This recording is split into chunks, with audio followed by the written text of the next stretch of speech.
7 o'clock. I do too. The husband, I think I know the husband and wife. I'm gonna go ahead and get started. They come from Sounds Chattanooga, good. actually.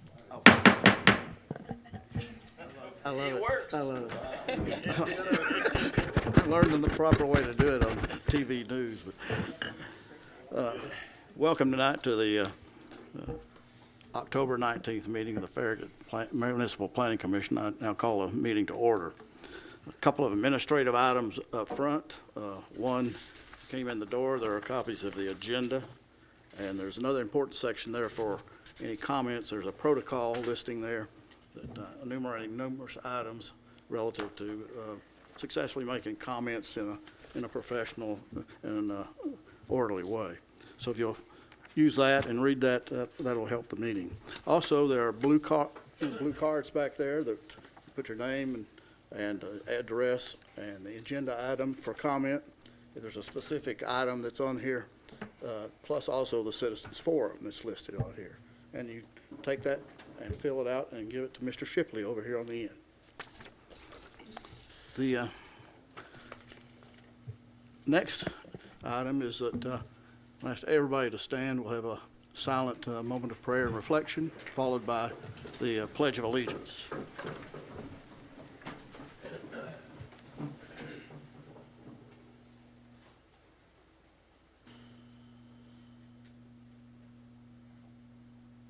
Now for the pledge. Pledge allegiance To the flag of the United States of America and to the republic for which it stands, one nation, under God, indivisible, with liberty and justice for all. Thank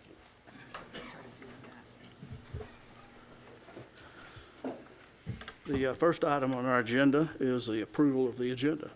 Mark? We actually have 4 items that are being removed from the agenda as they're not ready for action. Agenda items numbers 4, 6, 7, and 8.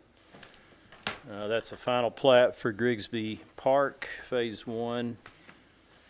The plat for the Dollar General and Advanced Auto Parts site plan, and the Dunkin' Donuts site plan have all been postponed from this agenda.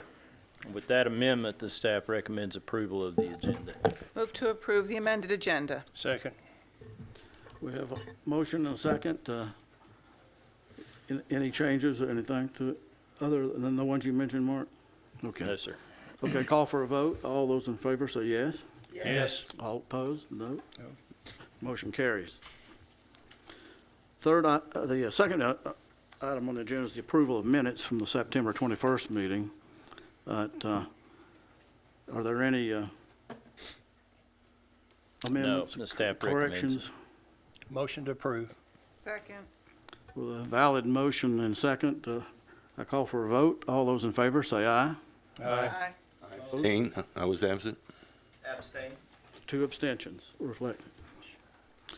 Moving on to item number 3, discussion and public hearing on a recommendation to the Board of Mayor and Aldermen concerning the traffic calming application on St. John Court in Prestwick Place subdivision.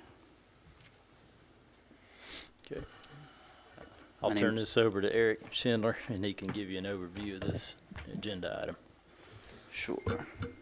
So this agenda item involves the installation of 3 sets of speed cushions on St. John Court. On January 29th, 2021, Town of Farragut received a traffic calming application from residents located along St. John Court in the Prestwick Place subdivision. The town's engineering department conducted a series of speed studies within the speed zone, and the results indicated excessive speeding in one of the 3 locations where traffic speeds data was collected. Excessive speeding is defined as an 85th percentile speed greater than 10 miles an hour over the posted speed limit. The study conducted at 638 St. John Court was the one that showed the excessive speeding, and the speed limit on St. John Court is 25 miles per hour. The results from the 3 locations were at 638 St. John Court, it was 39.9 miles per hour. At 710 St. John Court, it was 32.5 miles per hour. And at St. John Court at O'Connell, it was 27.6 miles per hour. Public meeting was held August 9th, 2023.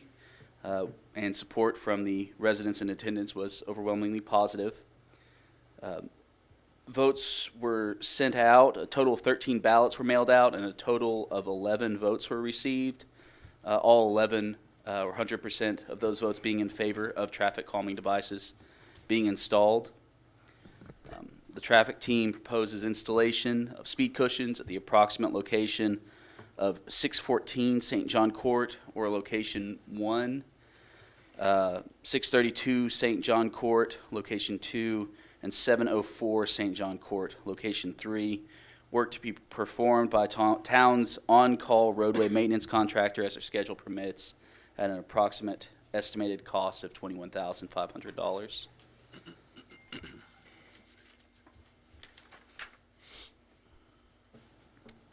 Are we waiting for a motion?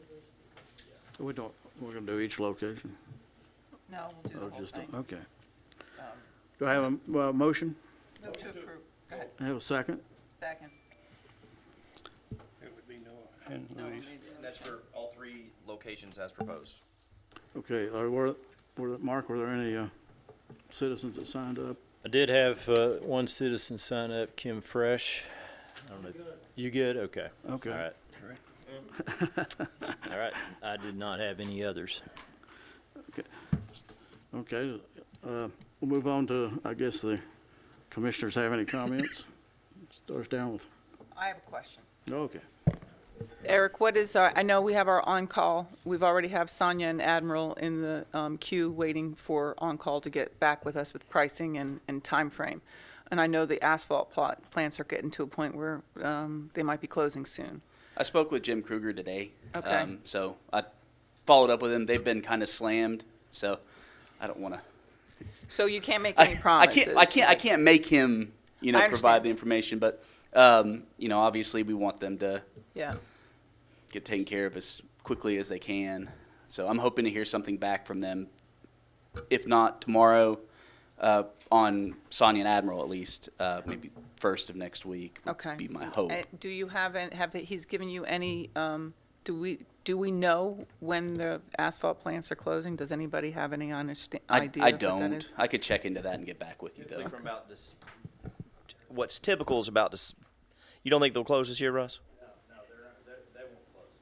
Yeah, if they Okay. do close, it's basically over Christmas to do some repairs, and so or extremely cold weather. But with as much business has been out there and development's been out there, they're running behind. So I kind of. Greg Elshaw that owns PRI is a friend of mine. They won't shut down. Okay, that's good to know. Thank you. That's all I had. Okay. Any other questions or comments? Nothing. I have a question just out of curiosity. John? We're focused on the 85th percentile stuff. Do you record maximum speeds to go through these areas? It's a window. So they're in bins. The maximum speed, I mean, it's kind of hard to make decisions based on that because you may have one guy. I'm not asking for a decision. I'm just saying Yeah. as a matter of record, do you know what the maximum speed I don't off the top of my head, no. There was some in the 50-mile-per-hour range when they Yeah. did the study a couple of years ago. Well, if the average was 40, I bet there's definitely some Gotta over be. 50. What's 85th percentile, Oh, I'm sorry, not 85th average. percentile is Yeah. 40, but Yeah. still it wouldn't surprise me if there's If the some- average was 40, it would be, Yeah. the 85th percentile would be much higher. That's Yeah, true. That's yeah, true. Yeah. There were some in the 50s. Thank you. Just out of curiosity. I understand that's not a part of the Yeah. process. But No more questions or comments. I call for a vote. All those in favor, say aye. Aye. Those opposed? Ayes have it. On the Thank next you. item, discussion and public hearing on a final plat for 11715 Grigsby Chapel Road, 2.46 acres, 4 lots, zoned R1, Lynch Surveys LLC applicant. Yes, this piece of property is currently one tract off of north side of Grigsby Chapel Road, just to the west of Hollyoaks subdivision. As you all know, Grigsby Chapel Road is classified as a arterial street. And one of the considerations for subdividing this land was that the new access points are required to be 400 feet apart without a variance. So this particular layout The existing house is the first lot there on the lower part of the tract, and it has an existing loop driveway that was actually installed many years ago without being approved by the town.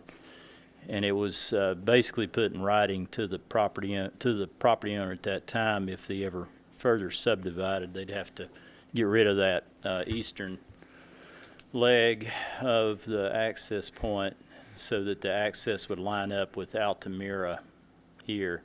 There's a raised traffic calming island that runs a long distance, and pretty much the whole frontage of where these lots are being platted.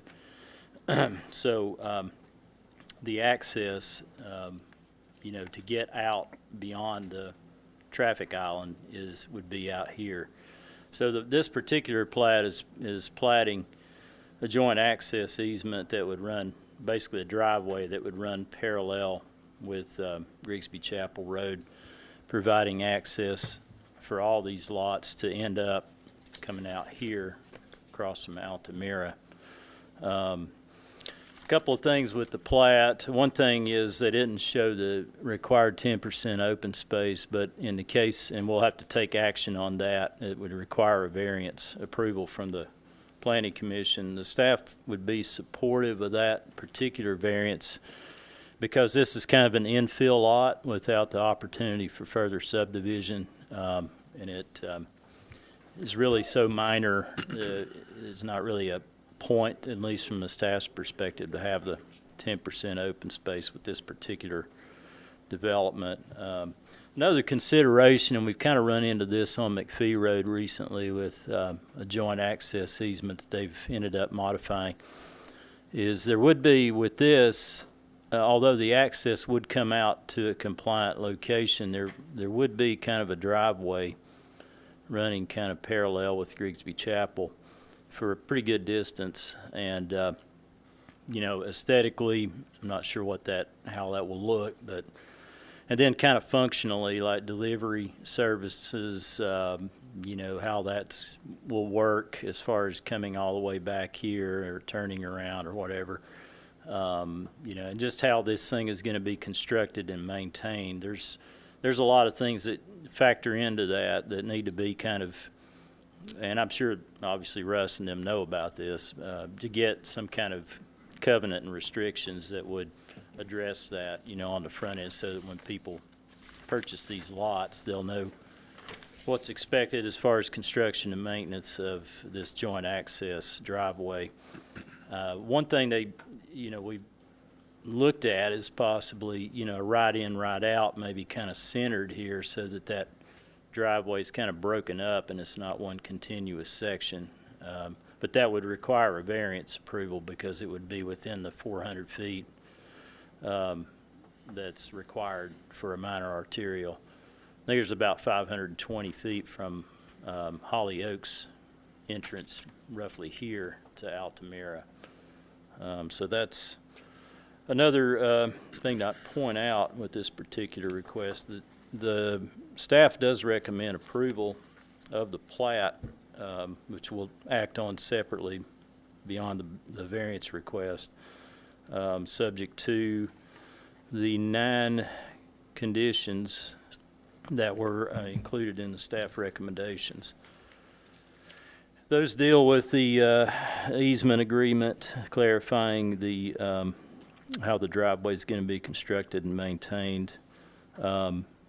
Really clarifying how existing water and sewer will be provided for these 4 lots. It appears on KGIS, and it may not be accurate, that the water line is actually on the other side of Grigsby Chapel Road. So, if it's individual service lines bored under the road, then that's one thing. But if it's a tied-in main water line, then that would actually have to be approved by the Planning Commission because it's a main utility.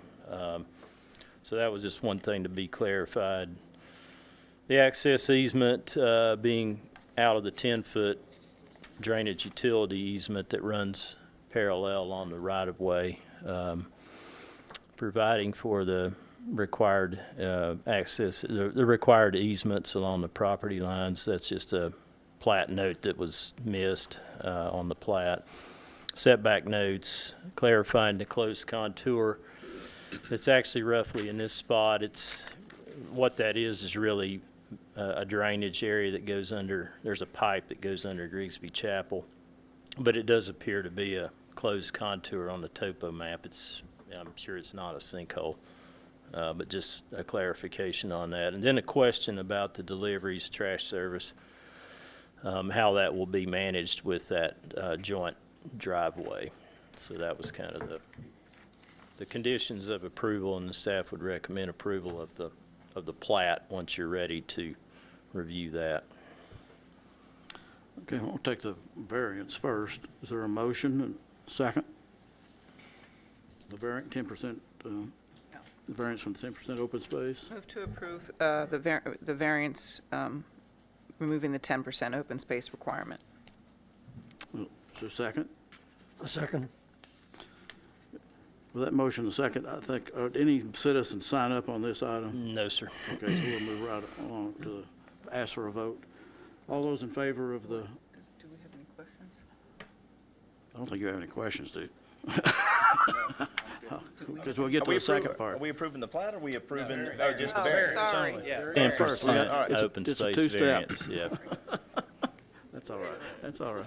Reason was because it's an infill subdivision that Okay. doesn't have the ability to have Okay, incremental. we'll call for a vote Addition. on the approval of the variance. All those in favor say yes. Yes. All those opposed? The variance motion carries. Now we'll go to the plat, approval of the plat. And now, Now, we have Russ, since there were no citizen comment. Russ Rackley, Rackley Engineering, P.O. Box 3456, Knoxville, here representing Ryan Lynch Surveying and the applicant, which is Saddlebrook Properties, for the property. We generally agree with the staff recommendations. However, I just wanted to clarify a few things of the 9 subject twos, just to get them out in the open and not leave any cloud on the approval. Go down the list. Right. So item number 1, no problem. We will record an easement document that will tie all the lots to joint maintenance of the easement at the time that we record the plat. That's standard operating procedure for a shared access easement. Number 2, there are no main extensions. I've been in communication with First Utility District. We will pay a connection fee and tap fee, and they will have to bore 2 times under the road to get 1-inch lines over. The existing water meter, we haven't confirmed that it's a 1-inch under the road for Mr. Warren's, the now past Mr. Warren's house, to set a double set off of it. So there'll be at least 2 bores, horizontal directional bores by First Utility District to bring water across the road. The line out the back, the existing house is on a grinder pump, so there's a force main running up an easement to the gravity sewer in the subdivision behind. The 3 additional lots will also be on grinder pumps tying into that discharge line. So there's no main extensions required. So that was item number 2. I just wanted to clarify that.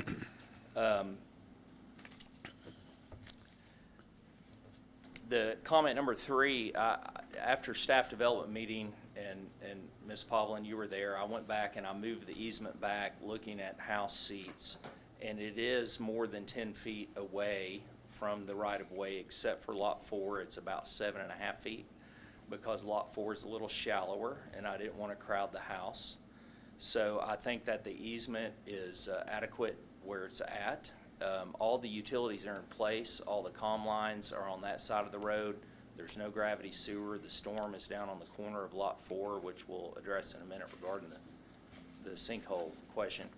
And the water line's on the opposite side of the street. So I believe that where I have the easement drawn is sufficient and functional and will not unduly impair any of the individual homeowners if some utilities have to get maintained in the future.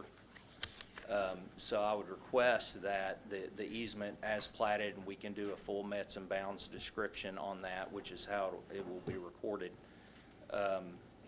on the location of the easement rather than a stagnant offset from some known boundary line, but an actual easement as drawn. And we can describe that. Comment number 4, our intention was and is to remove the circular drive that is a problem. I would request that we modify that before plat signing, that we remove it out of the right-of-way. The only reason being is that we're gonna do renovations to the house and then, the existing home, and then come in and build the new driveway as we extend down through. And to tear it all out now and grass it back and then tear it all up again before we do final landscaping seems a bit, redundant and a waste of, resources. So are you just saying it's meaning it's temporary until you're done construction? Right, well, until we're ready to re-landscape the whole house, right. So my point is, if we remove Talking out of about, the if you right-of-way- remove the actual first 12 feet of it, Yeah. it's not going to be connected anymore. That would be fine. That Yeah. would achieve what we're trying to do. Yeah. Okay. Your comment elaborates and says can be done later, and I just wanted to clarify, we understand that has to be removed, our intention is to remove it. I just wanted to be more clear on comment number 4, that we will, before you sign the plat, remove it out of the public right-of-way, and that it can't be connected back. We fully understand that. But whatever else happens on the lot, the timing may be a little different before, I don't want to hold up recording the lots to do a bunch of stuff that may be a little bit more in timeline, but obviously eliminating that turnaround. You is got an priority elevation number one. change right there. Excuse me? I said, you've got an elevation change anyway between 1 and 2, so it's, Yes, yeah. And Russ, the we're fine with that. As Okay. long as you remove it out of the right of way and you The disconnect that. connection, recurb it. yeah. Yeah, Yes. recurb it. Well, you probably be able to reconnect the sidewalk. Yeah, Yeah. yes. But as Yeah, long, well, as long as you do that, I fine. think that meets the intent. We can get your plat signed off. Okay. Yeah, at least it's not physically connected to Right. Grigsby Right. That's- Chapel Road in 2 points. That's the bottom line. Yeah. That's perfectly acceptable. Item number 5, we're fine with, but then that kind of conflicts with item number 9 of wanting a second right-in, right-out access. The note, item number 5 was that there'll be no existing, no additional curb cuts, but then number 9 talks about putting a right-in, right-out. We are favorable to a right-in, right-out, but the question is what does that look like? We wouldn't want to do that if it looked like a right-in, right-out for a Walgreens. If it looked like a driveway, then we would be open to that. But I guess I need some clarity there, other than we came into this understanding when we looked at this 2 or 3 years ago and never submitted anything to this body, but talked with staff before Mr. Warren died, and he wasn't selling the house. He just wanted to sell off the rest of it, that we had no access because it would be right-in, right-out only. And although people would buy them, they would be doing U-turns every day, all day. Yeah. And so yeah.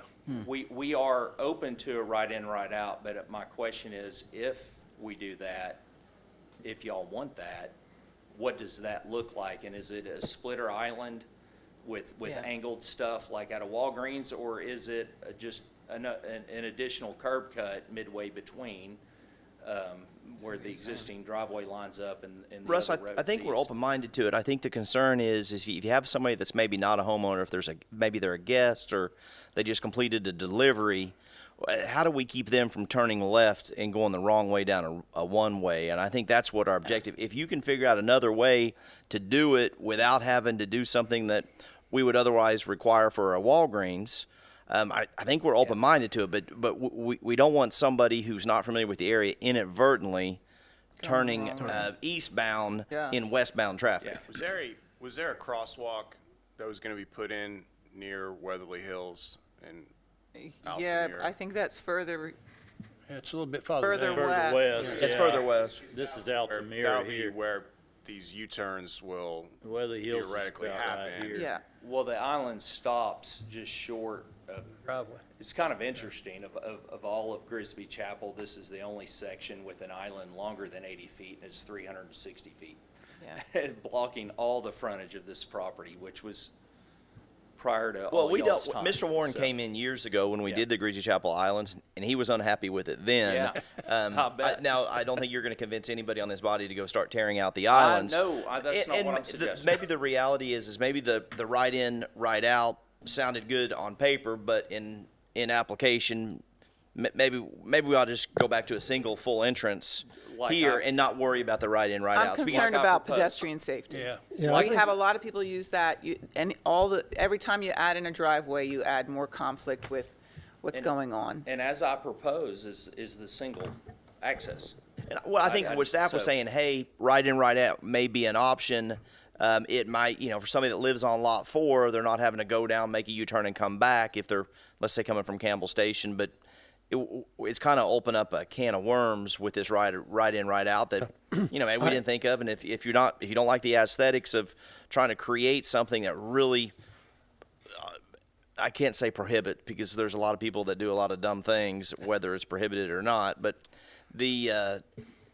maybe we ought to just take out the right in, right out. I mean, Yeah, Mark, is there I something can't- else I'm missing? I can't. Oh, support- I didn't really- Mark was- that I think comment staff was just doesn't s- suggesting it, saying, "Hey, It let's is. It's- talk about it." It's not really, I'm not really requiring that. I'm just saying that might be a reason for looking at that because of the deliveries. I just wonder how the deliveries and the trash service and all that stuff is, Well, we've got a similar situation down on McPhee Road that that we're with. yeah, and I with- think that created some problems according to where the how they stack up property their trash owners. cans, their mailboxes, and Yeah, I couldn't support a right in, right out there. I won't support that. and that's rather not have fine. it. I would Well, I don't not think the support it. applicant really wants the right I in, mean, right this out. this Support actually it. complies. My This vote would is be against the it. right in, right out would require variance. Yeah. because- I was open-minded to it, but if the applicant doesn't want it, there's some aesthetic reasons, and we've now talked about some other conflicts. I'd say we strike Strike number 9. item number 9. Strike Yeah. 9. I agree. Okay, that's fine. Okay. Yeah.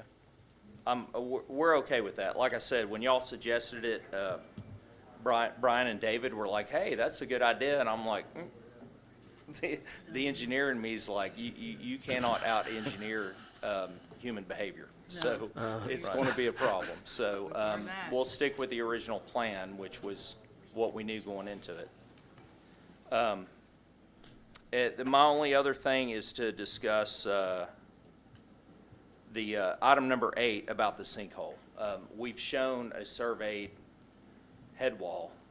The closed contours on the plan are from the road widening and construction of the road. There's a open culvert collecting the drainage, running it through the town storm system somewhere to the south and wherever it goes. And it is not a sinkhole. And the issue is when you say provide, please verify, nothing more than showing that it has a man-made outfall, I can't verify anything more than that. Well, I'm not sure what you're looking for. Well, if it's a man-made outfall, it's not a sinkhole. That's correct. We don't have unless there's You could something just I'm say missing a in the plat. field. You could just say a plat note that the area that's appears to be a closed contour on lot 4 is actually a man-made. What it really is, and Well, just let me have ask, that as. is this just coming up because the KGIS topo Yes. saw Yeah. it? Yeah. Yeah. And I what- would the- request striking note number 8. if I mean, there- I know it's probably not a sinkhole. Well, if there's a but, structure in there again, that's draining that area, it's Yeah. is not a sinkhole. Well, Yeah, it it creates a crosses on the cloud, road. Mark. It looks. If I'm I not sure put a where it note goes. on I the can plat- see it. It looks like it's catching maybe a curb iron out there on the street, or Yeah, I've looked and then at keeps it. on going. Yeah, it's a head wall to a catch basin that ties in and continues on south, but by putting some note like you suggest on the plat, creates some cloud and some question, and there is no cloud or question, but that still, it's hard for us as. To me, it clarifies it because if I'm a buyer and I see the closed contour on a topo map, I'm going to say, "What is that?" Well, most buyers don't look at Can you topo just make a maps, but- statement of what it is? Don't say that it's a closed approach, just make a statement of what it is or show it as, do Right we there, show it? that head wall and pipe that was surveyed in shows what it is, and Okay. I've put a drainage easement around it. Okay, So I'm just saying, in effort to approve this plat, I don't, there's really nothing further that I can do other than saying that, you know, not all hatched contours on a topo map are sinkholes. You have to Totally leave- understand that, I realize Using that. aerial photography that's picking these things up, and they're not picking up things that are, that's Yeah. covered up with grass that you can't see a little head wall. Yeah, So- the head wall and pipe shown on that plat, it was surveyed in physically in the field. It drains. I'm not obfuscating anything. The note for approval creates some issue. It does create a red flag for somebody that I Yeah. think is unnecessary. Mark, unless there's something, That's up to you all if you want to strike it. fine with Strike it. striking number 8 you too. can strike 8. Okay. Okay. Any other questions or comments from the commissioners? Nothing, no problem with utilities for drainage easements I got one. elsewhere. I got one curious question, Russ. It Yes. shows a well on lot 2. It's an old well, yeah. We'll have to do a well closure through TDEC and abandon that well, and based on our house layout, it will end up under a driveway. These will be our courtyard lots. The garages will be in the rear, so the driveway will go down the side of the house, and they'll have a courtyard in the back. So the houses will be kind of offset to one side, meeting all the zoning setbacks. So I made certain that it wouldn't be under a foundation or anything like that, but we'll go through the TDEC well closure. He is on FUD water and sewer. That's a well from, I don't even know if it still pulls. So, but we'll go through and we'll have to get a state certified well driller to come in and go down so deep, pull the casing, pump it, and cap it, and seal it off. Do it through a formal closure. Okay. Yes, yep. So you're running low pressure sewer on these, Yes, is that correct? grinders, yep. And are you gonna do one line and run over into Hollyoaks with one line, or are you gonna do individual lines going down those? There's already easements. No, there's already a line running into Hollyoak. We're gonna tie into that. But you're gonna have to go in between houses to do that. Along the utility drainage easement on the rear lot line. That will be created by this plat. Mark, can you draw that? The only reason being is if y'all are gonna be in somebody's backyard, we just need to, at some point, just Be need to along notify them this so they don't line here. panic and staff No. starts getting a call. So where's the existing sewer? Where does it It's come in at? running. I assumed it was back there in that cul-de-sac in The Hollyoaks. first straight line from the left. See? Right no, here? Next one, that's angled. Go up one more. Okay. That one. Yeah, That's where the existing force main runs out to the gravity in Hollyoak. So the force main comes all the way over Yes. into this property? Yep. Well, that was handy. Yeah, okay. that does show No, up. then this is a non-issue. I just didn't know if all of a sudden you guys are having to, No. you've got utility easements on all these property lines going through Hollyoaks, but there's probably a lot of fences and things, but apparently it's a Yep. non-issue. You've already got a force main over there, so you're good to go. Yep. Okay. Any other questions or Yeah, comments? I've got a question. Ron? Thinking ahead, and I don't know if this would ever happen, but if Grigsby Chapel were ever to be widened, I'll say that to one. put another lane, I mean, let's say 10, 20, can that be? No. Okay. All right. One Just thing, thinking- Never, Actually, ever I can answer that. Per state laws, you would have to appraise and acquire property. There is no more, in the state of Tennessee, you can't compel someone to give you extra right-of-way at plat based on no matter what your road classifications are. You have to purchase at fair market value that. You can't compel a property owner for subdividing their property to give you more right-of-way.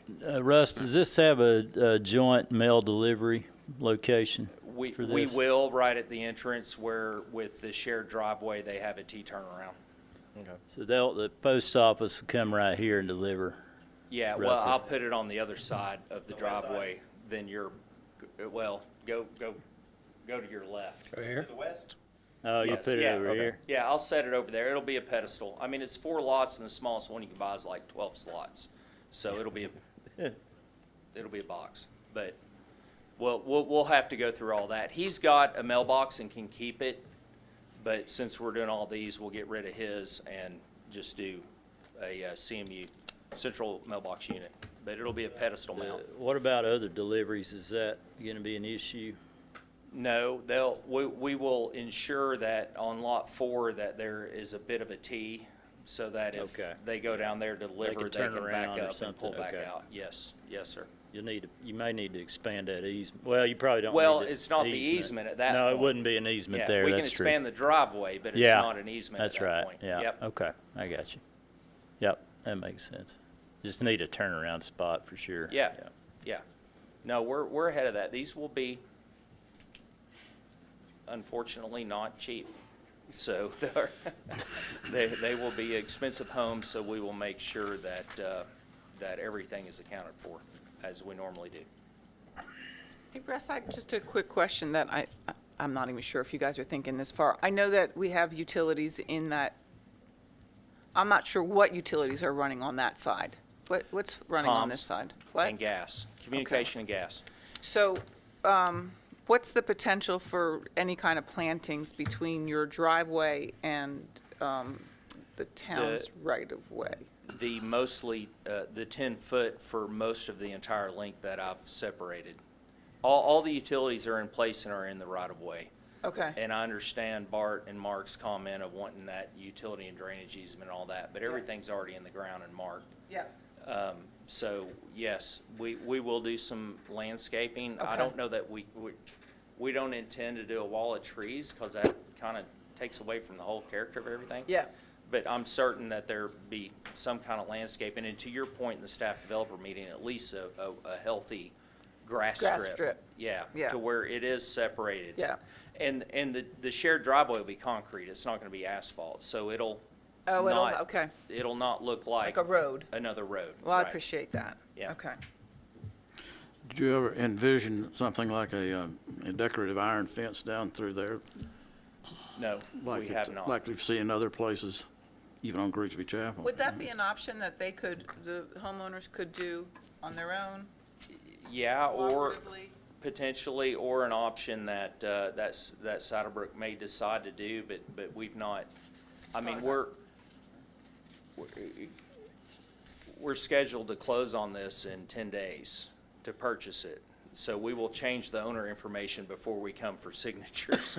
But we wanted approval because this is a little bit different than what we normally do. It's an infill, and we need a joint shared easement, and we wanted to make sure we could do what we wanted to do before we owned it and had to do something.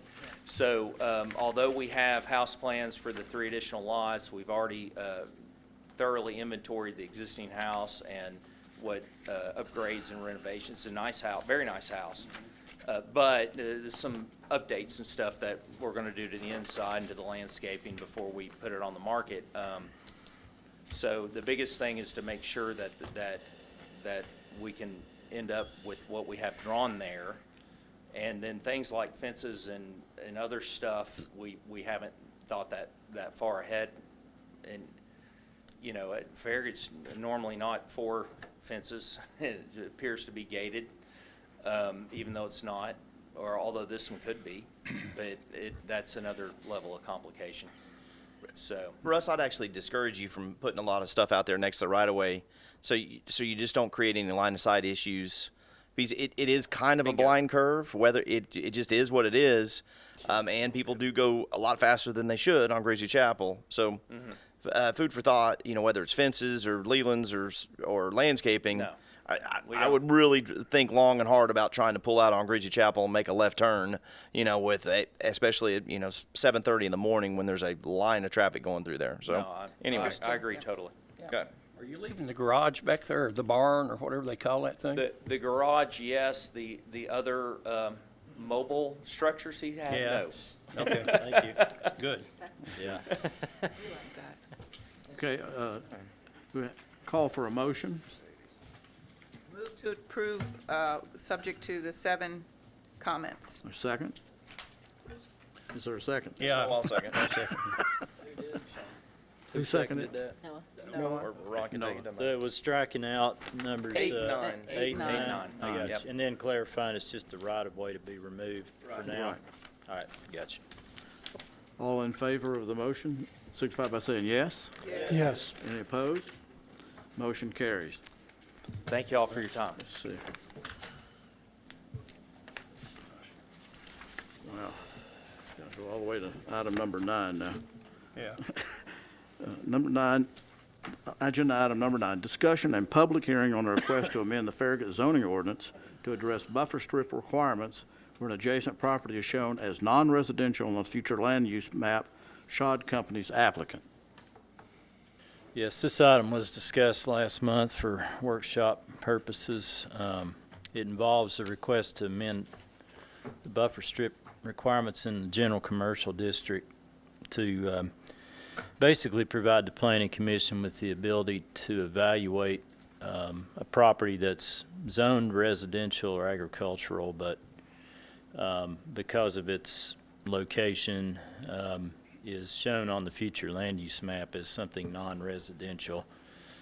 This particular ordinance reflects a draft that the staff had put before the Planning Commission last month that the commission seemed to be satisfied with. The language in Ordinance 23-16, it doesn't waive the buffer strip requirements. In fact, you don't have to reduce them at all, but it gives you the ability to evaluate a situation to see what buffer, if any, requirements should apply based on the context that you're looking at. So the ordinance, again, just to discuss what was in the thing that's changing, or is proposed to be changed. It's basically adding language that the buffer, it talks about the required buffer, and it says unless such property is shown as non-residential land use on the adopted future land use map. In this case, the Planning Commission may consider a modification to the buffer strip based on the surrounding built environment and context. This may include whether the property is adjacent to a major arterial street or surrounded by non-residential development. So that's kind of the language that's in this particular ordinance, and the staff recommends approval of resolution PC-23-11, which recommends approval of ordinance 23-16. Okay, I call for a motion. Move to approve. Second. Kevin. Any citizens sign up on this one, Mark? No, sir.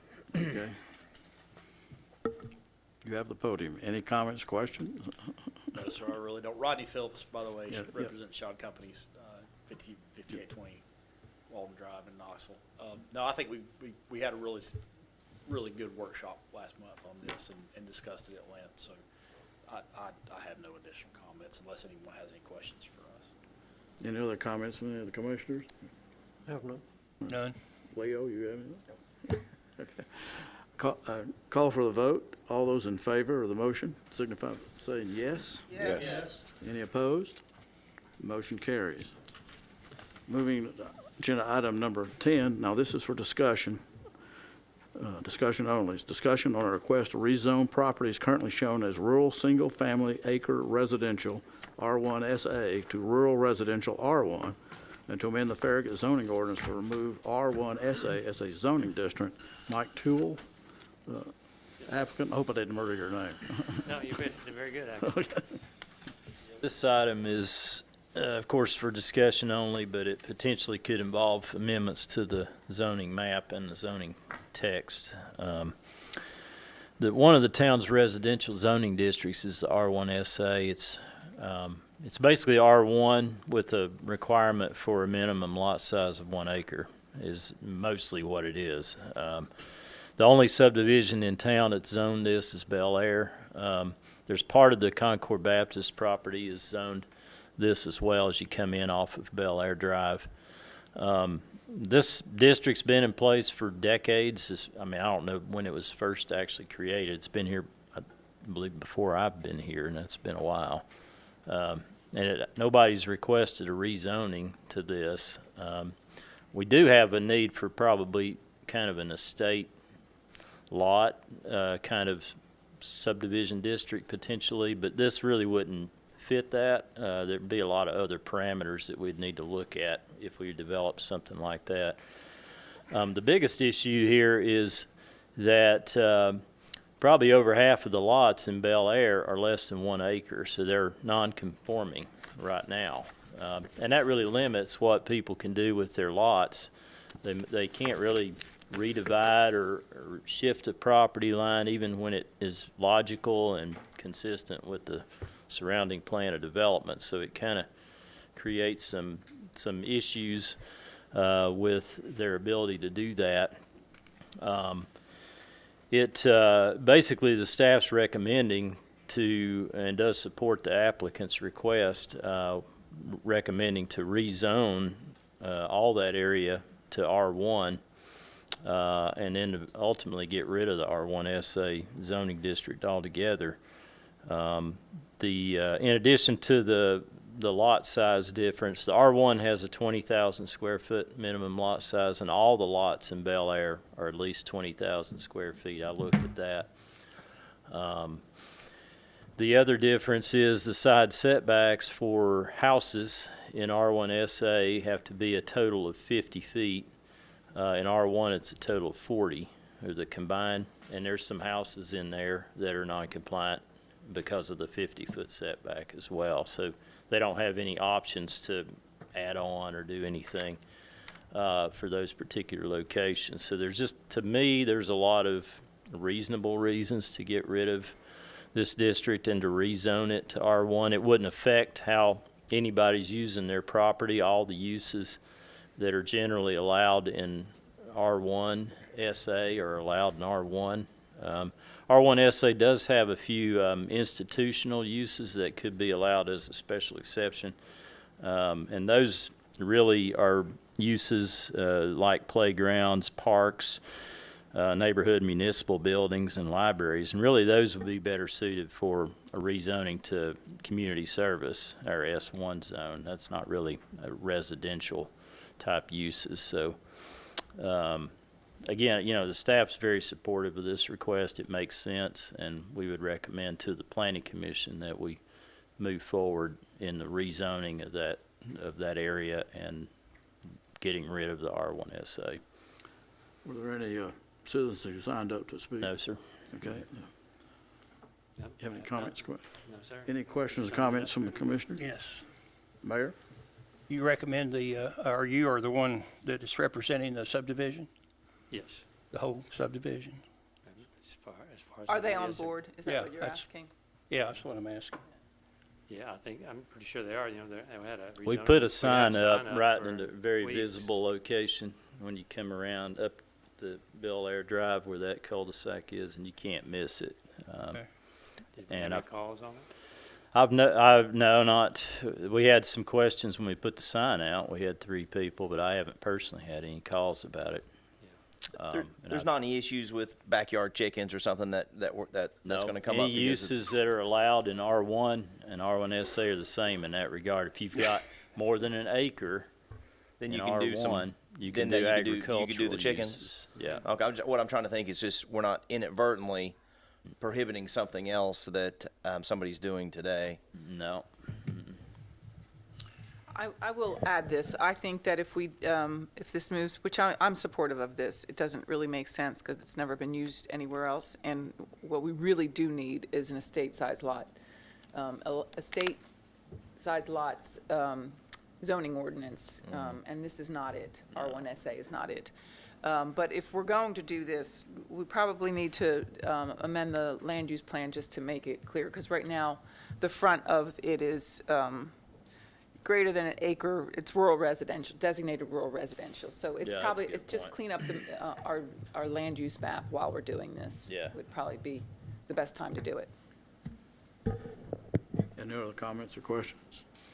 Are we going to create any issues with the church playgrounds in some of that R1? No, or because I guess those it's are really all ball fields. They're all accessory uses to the principal use of the property, and that's allowed under both districts. Okay, so that we're not going to. Okay, Churches and schools are allowed in both. right. Well, churches can pretty much go anywhere they Yeah, want. and accessory I just wanted to uses just are make sure allowed in both. we're not. No, I creating a thought slippery about slope that too. somewhere. Yes, I thought about that. I was trying to look at, see if that would affect the church negatively, and it wouldn't. Now, there's 2 or 3 lots that could potentially be subdivided further because there's enough land Right. to do that.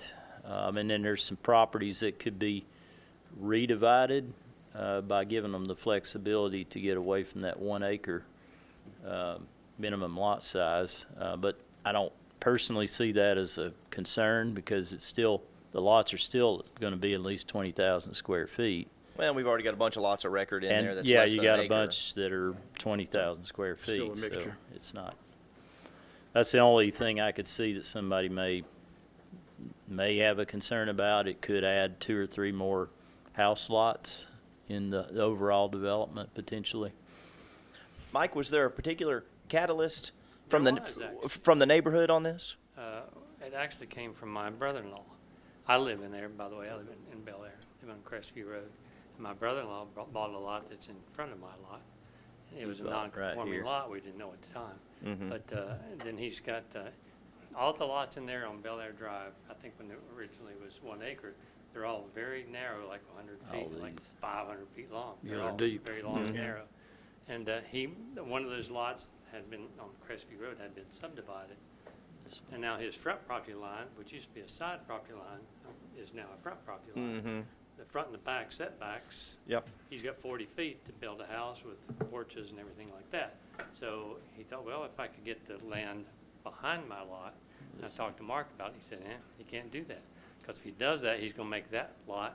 that Non-conforming. You're making non- right. non-conforming. You're taking away It'll from ma- the it'll other. make one lot conforming, but the other lot non-conforming, so that, he couldn't do that. So that would not be an option. Well, I think R1 is a good fit here, and so I would definitely support change. And I mean, I don't necessarily think we just need to eliminate the R1 SA, but maybe we need to rework it and create this kind of. I'd like personally to see to incentivize what few pieces of property we have left to incentivize folks to do big estate lots, you know, and maybe it's, you know, if you're doing over acre lots, maybe you don't have to do the 10% open space or do some Yeah, things like right, that to right. incentivize, which is different than what, you know, we've pushed the kind of the clustering for a lot of years, but, and, you know, with market demand and free economics, there's not a whole lot we can do with somebody's options, but what we can do is we can encourage them to try something different. So Well, the problem is that we have had people want to do estate-sized lots, and then they have to grant a bunch of variances, because the only thing we have is R1. And you remember the one on Union Road, that he had like 6 or 7 variances. why So- didn't we look at R1 SA like for Steve Williams? Did. It was in consideration. I think Okay. Shannon had had pointed that out to him. That SA And might she have been an did. option. Yes, and I'm not sure what his reasoning was, but he wanted to just do the R1. R1. R1 or did he do R1 OSR? He did R1. I think he just did just the old school R1. Yeah. He was But we thinking still had about to get giving him grant more him variances. flexibility if he wanted to have Well, I smaller mean, you lots get a little in bit the better, future. you know, less setbacks and things like that. But you know, again, Yeah. I'd like for to be another able- night, let's Yeah. discuss some sort of estate zone Yeah. and maybe some incentives. Probably in just there. need to brainstorm and have like a workshop discussion of that. What are the things that have been, we had to get variances on and figure that out. Right. And then just kind of lay it out and then draft the parameters around that. But the R1 SA is so out of touch with all that. I And agree. it has the 10% open space. To me, you'd almost have to just create something completely different. Okay. But that's just my opinion. I'm open to whatever, but To be clear, the motion removes the I have another comment. R1 SA.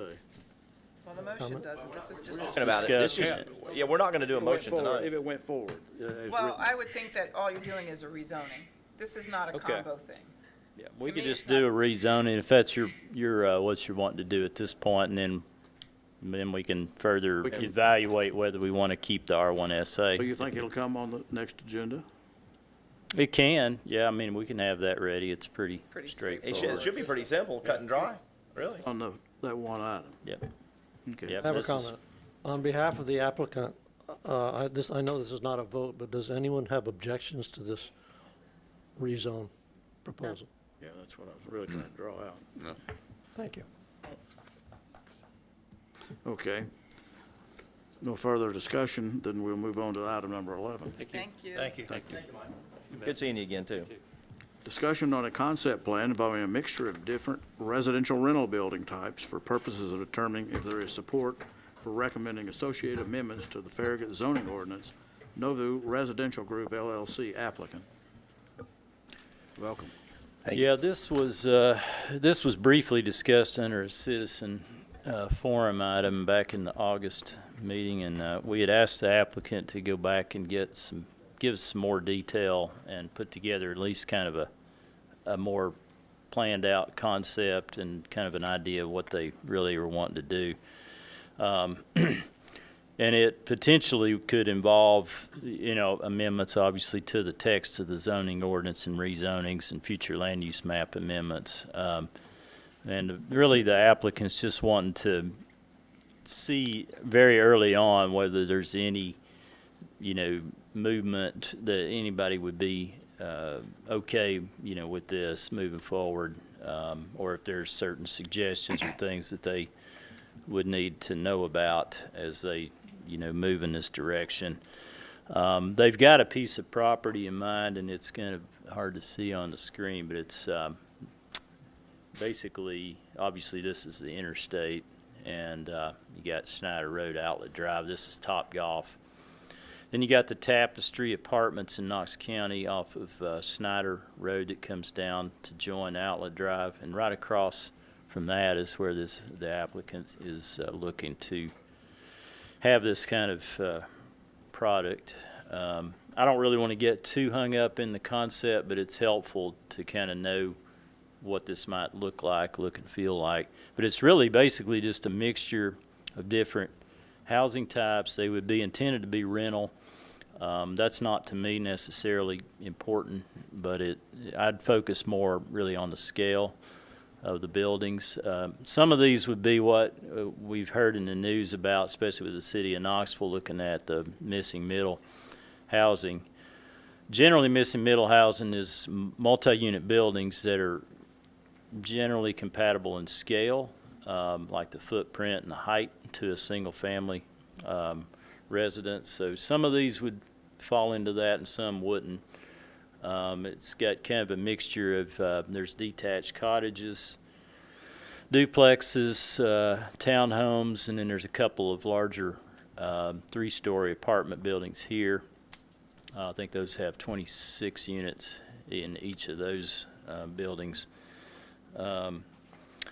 This particular property is about 14.5 acres, and they're proposing to have 128 total units for a density of about 8.87 dwelling units per acre.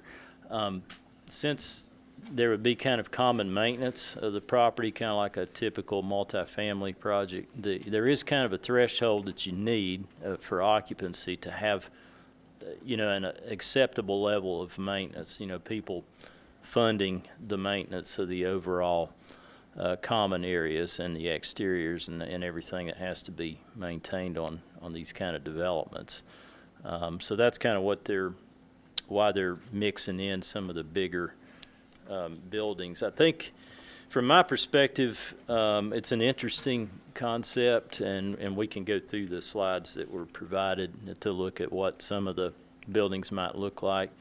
I think if the Planning Commission and ultimately, frankly, the Board of Mayor and Aldermen want to, visit this, to me, it would be something we would need to tie a rezoning to whatever district this might fall under, maybe the R6, to a concept plan similar to what we did with S1 and OSMR. And that way, before a property's zoning is actually changed, we kind of have an idea of the housing types, the scale, the general configuration, and phasing of how this might work.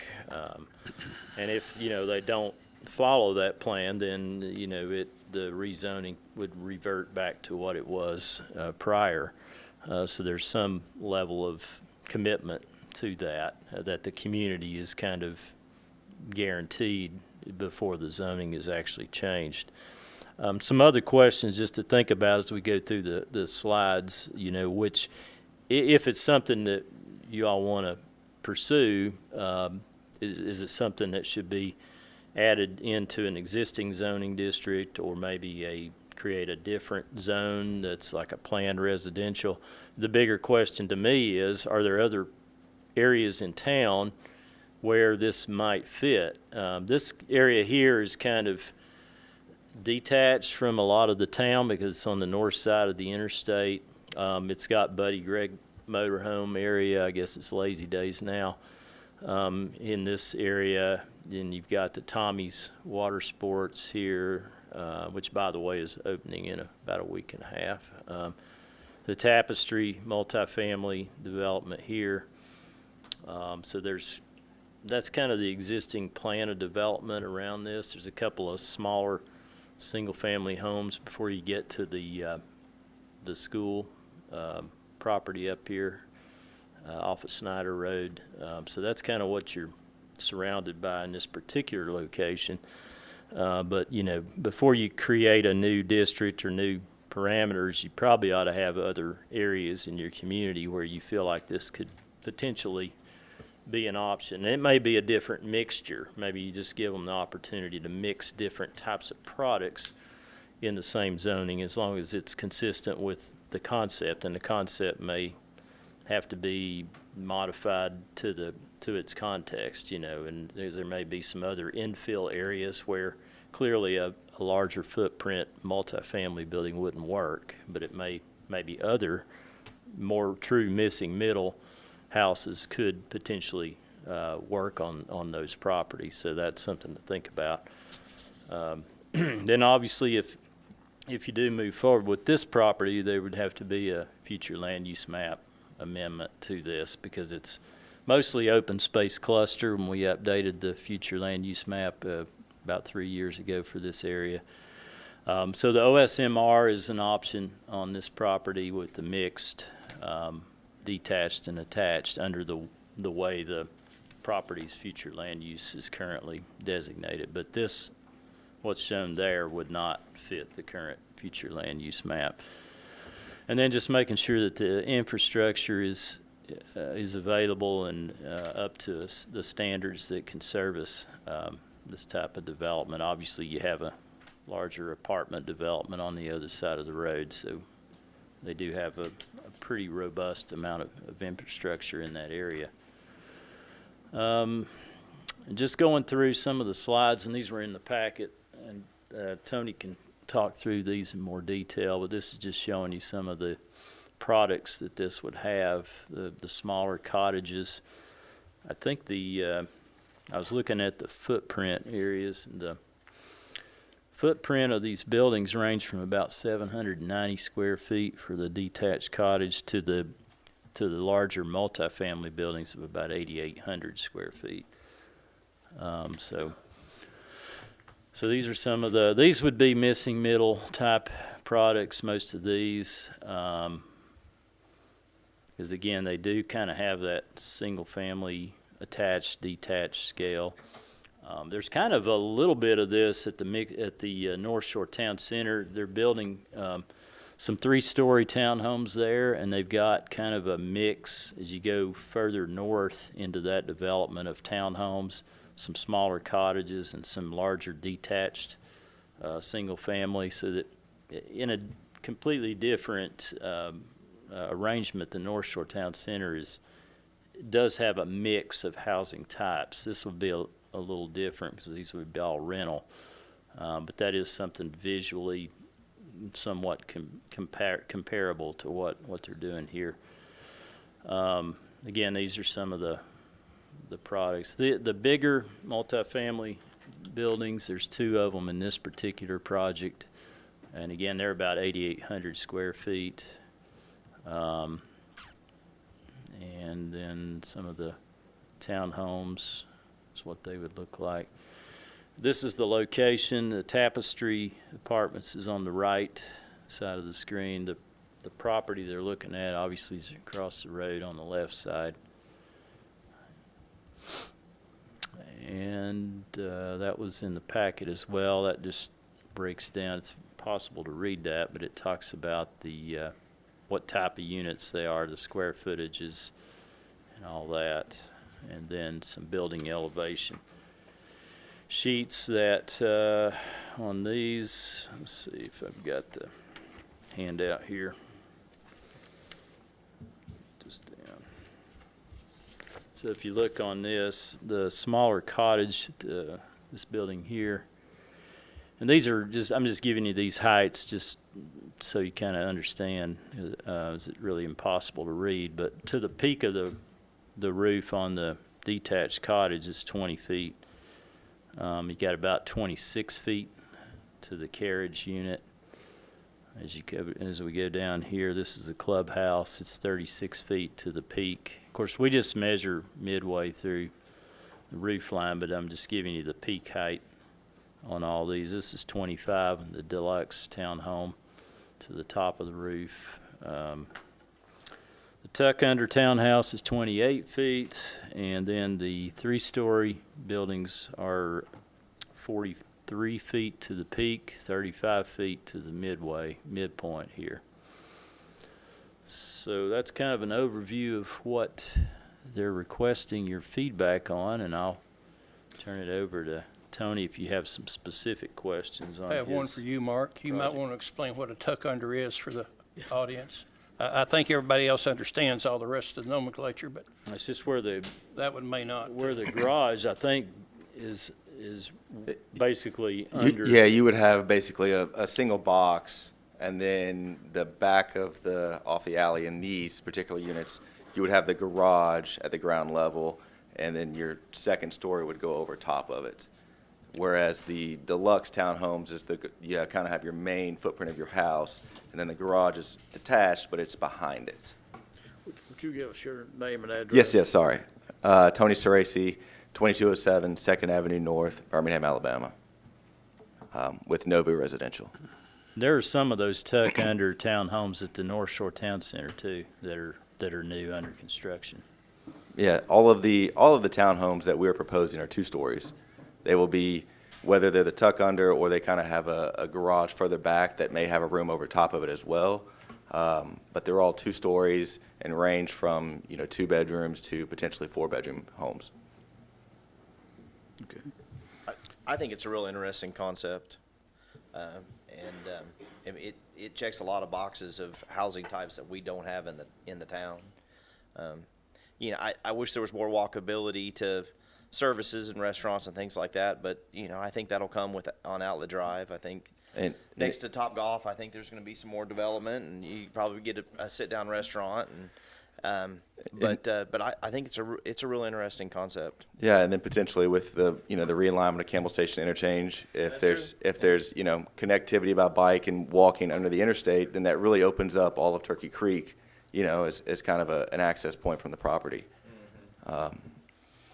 Most of the missing middle, and this is not really a missing middle project. Some of it is, but those are oftentimes incorporated into older, more pedestrian-oriented areas, which, like you said, no, this is not really right now. There is a sidewalk along the Tapestry's frontage, and then, of course, we have walking trails and sidewalks along our streets. They would be putting in a walking trail on their frontage. Mm-hmm. But right now, it's not a particularly pedestrian-oriented space, that's for sure. And then, obviously, this will be a single plot, one piece of property. We're not going to change that. We're not going to subdivide the property.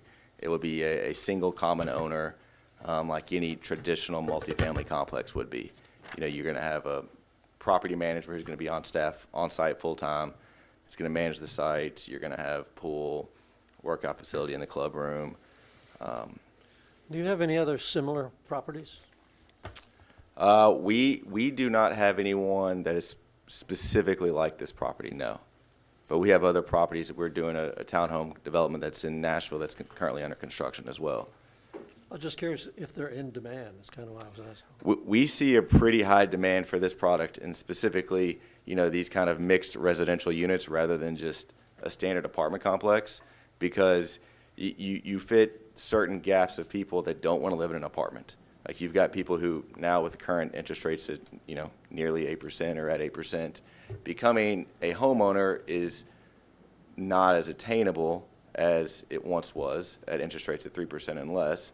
So, but they need more space because maybe they have young kids, they're not school-age kids, but they need more space.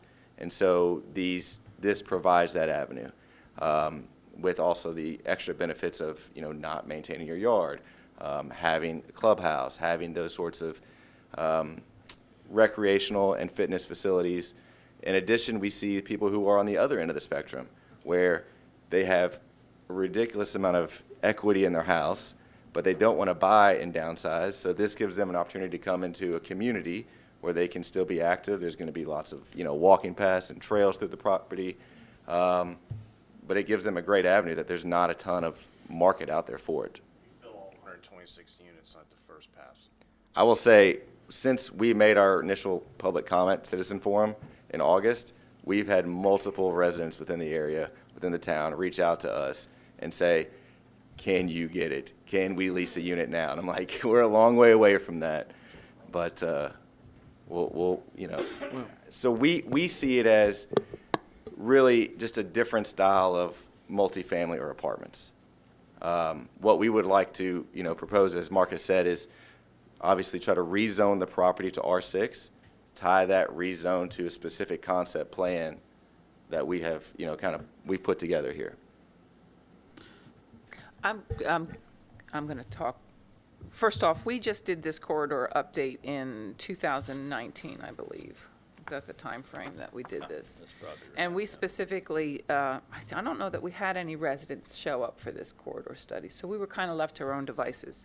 Let me make sure I know what day we did this.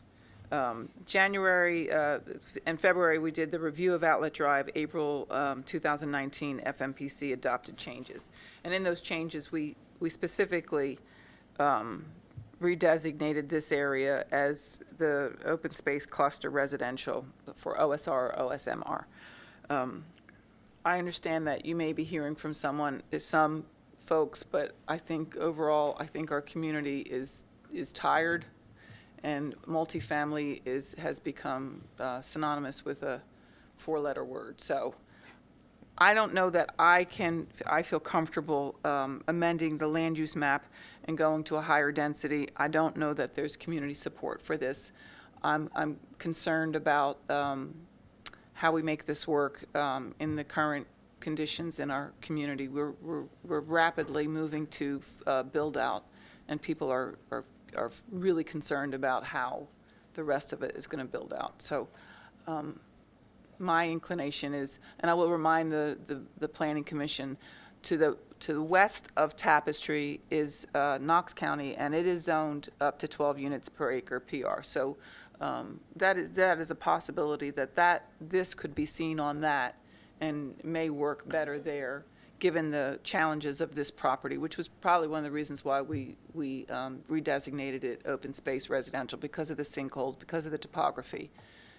We just thought that was the more suitable use in 2019, so. You mean the property to the east of Tapestry? I'm sorry, east, yes. That's in Knox County, and it is zoned PR up to 12 units an acre. Yeah.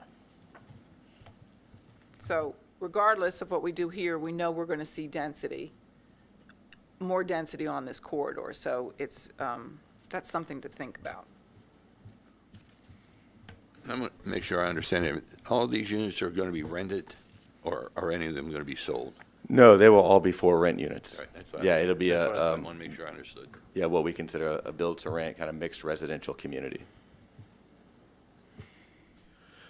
It seems to me that this provides the town of Farragut with some additional housing that we really don't like in the middle of town, because we have residences and developments that don't want apartments and this kind of housing next door.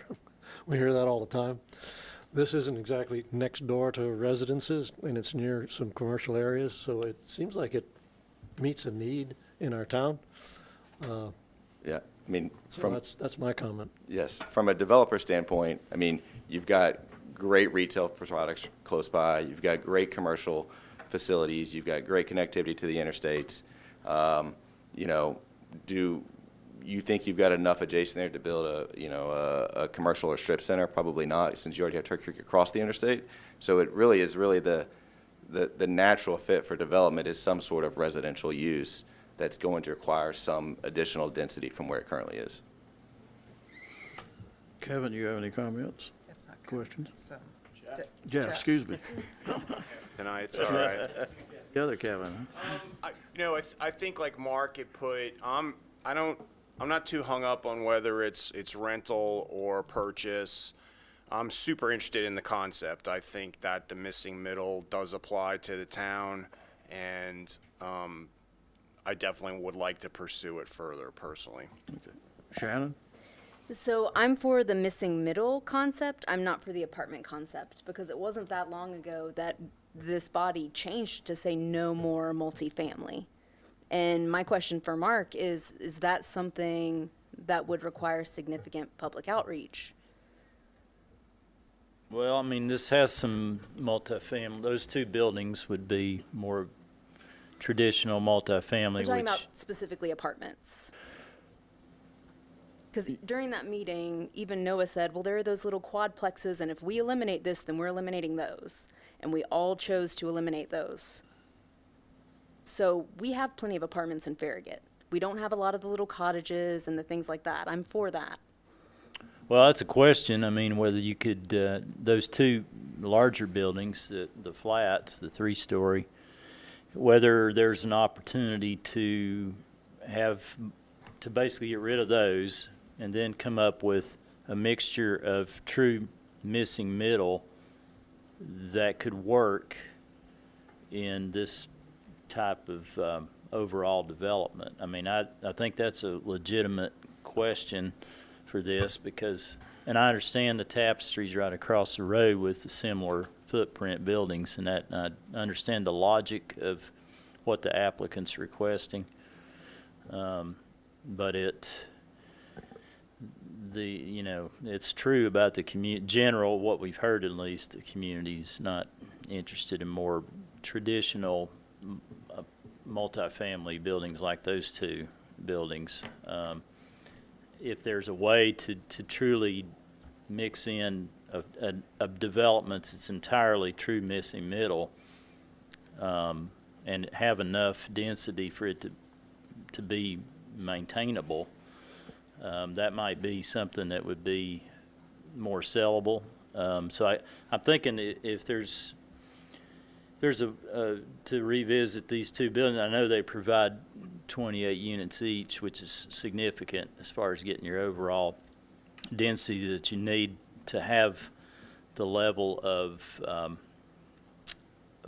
individuals living there to properly maintain the overall development.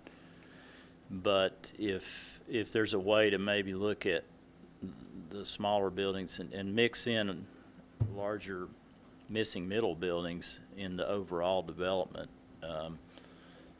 I don't know, that might be something that would be more in line with what the community kind of said they liked when we had that missing middle workshop, and we really looked at true missing middle products, like some of these are, no question about it. Well, and to your point, if a resident's looking because they've got a family and they don't want to live in an apartment, then they probably don't want to live across the street from an apartment or in the same development as an apartment. They're trying to get away from that. Potentially, but I would say that the benefits of a community like this will have being fully amenitized. You're not going to have many just straight townhome missing middle communities like our one that we're building in Nashville. It's not going to be fully amenitized. It's 79 units. There's not enough density there to give you the clubhouse, the pool, the recreational trails, and those sorts of things. You're going to need a little bit more density, which is why we went with this route. I mean, I think that, obviously you guys have to make the decision and want to stay on the commission and support your citizens and their wishes. I'll say that the Tapestry is at 98% leased. The Overlook at Farragut's over 98% occupied. I mean, so there's a couple that are under construction into the town of Farragut, but I mean, overall, everything that you have here is leased. I don't have a problem with that aspect of it. Yeah.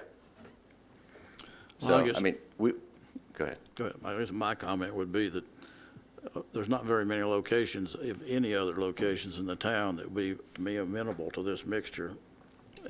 And I think in this location, you know, irregardless of what people say, no more apartments, what have you, these aren't really just this is not an apartment complex. It's basically geared toward the missing middle as a focus. And in this location, I'm kind of in favor of something if we can, do it right and make sure we're I agree. dealing I agree with with that dealing with the site. And I agree with Ed too. I like the product in this location.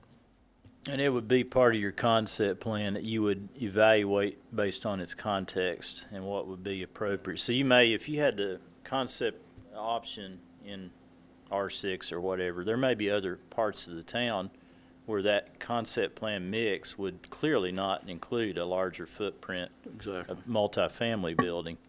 Here, you look at the context and you have other buildings right across the street that are that scale. So that's one of the things to think about with the concept plan.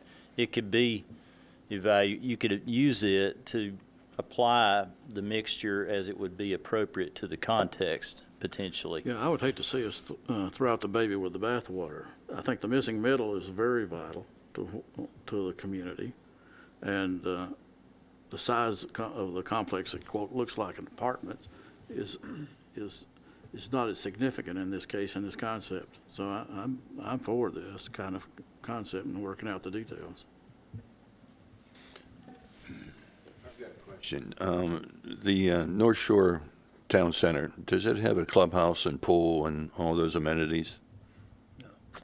I don't think I it didn't think it does. did. I think so. The And it seems to be back There's some part- apartments there, but it's The apartments that they're do. separate from North Shore. I mean, yes, they were part of the original development plan, but they're Yeah, it they're has separate. just that large pocket park. Yeah, right in and the has middle. some common space Right. like that, yeah. don't I love think this it has- concept. I love the fact that this is the missing middle we've been looking for, but I don't think we need a pool and all the other amenities that might be going along with what you're trying to do. I'd rather see more of this in place of that, and they be sold. That's my point, instead of being rented.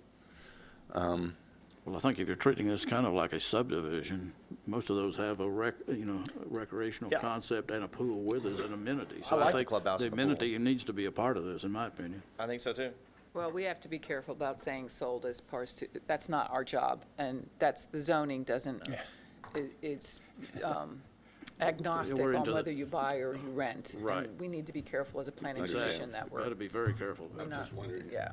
If it was, the amenities were really needed. Yeah, that's a good question, because that's what drives how many units you need for the maintenance Yeah. reasons. So if you scale back on some of those more expensive things to have to maintain, maybe you don't need as large a footprint buildings that would have a lot of the units. Well, you have to balance that with what the quality of what Yeah. you're looking for in your That's right. overall. Yeah.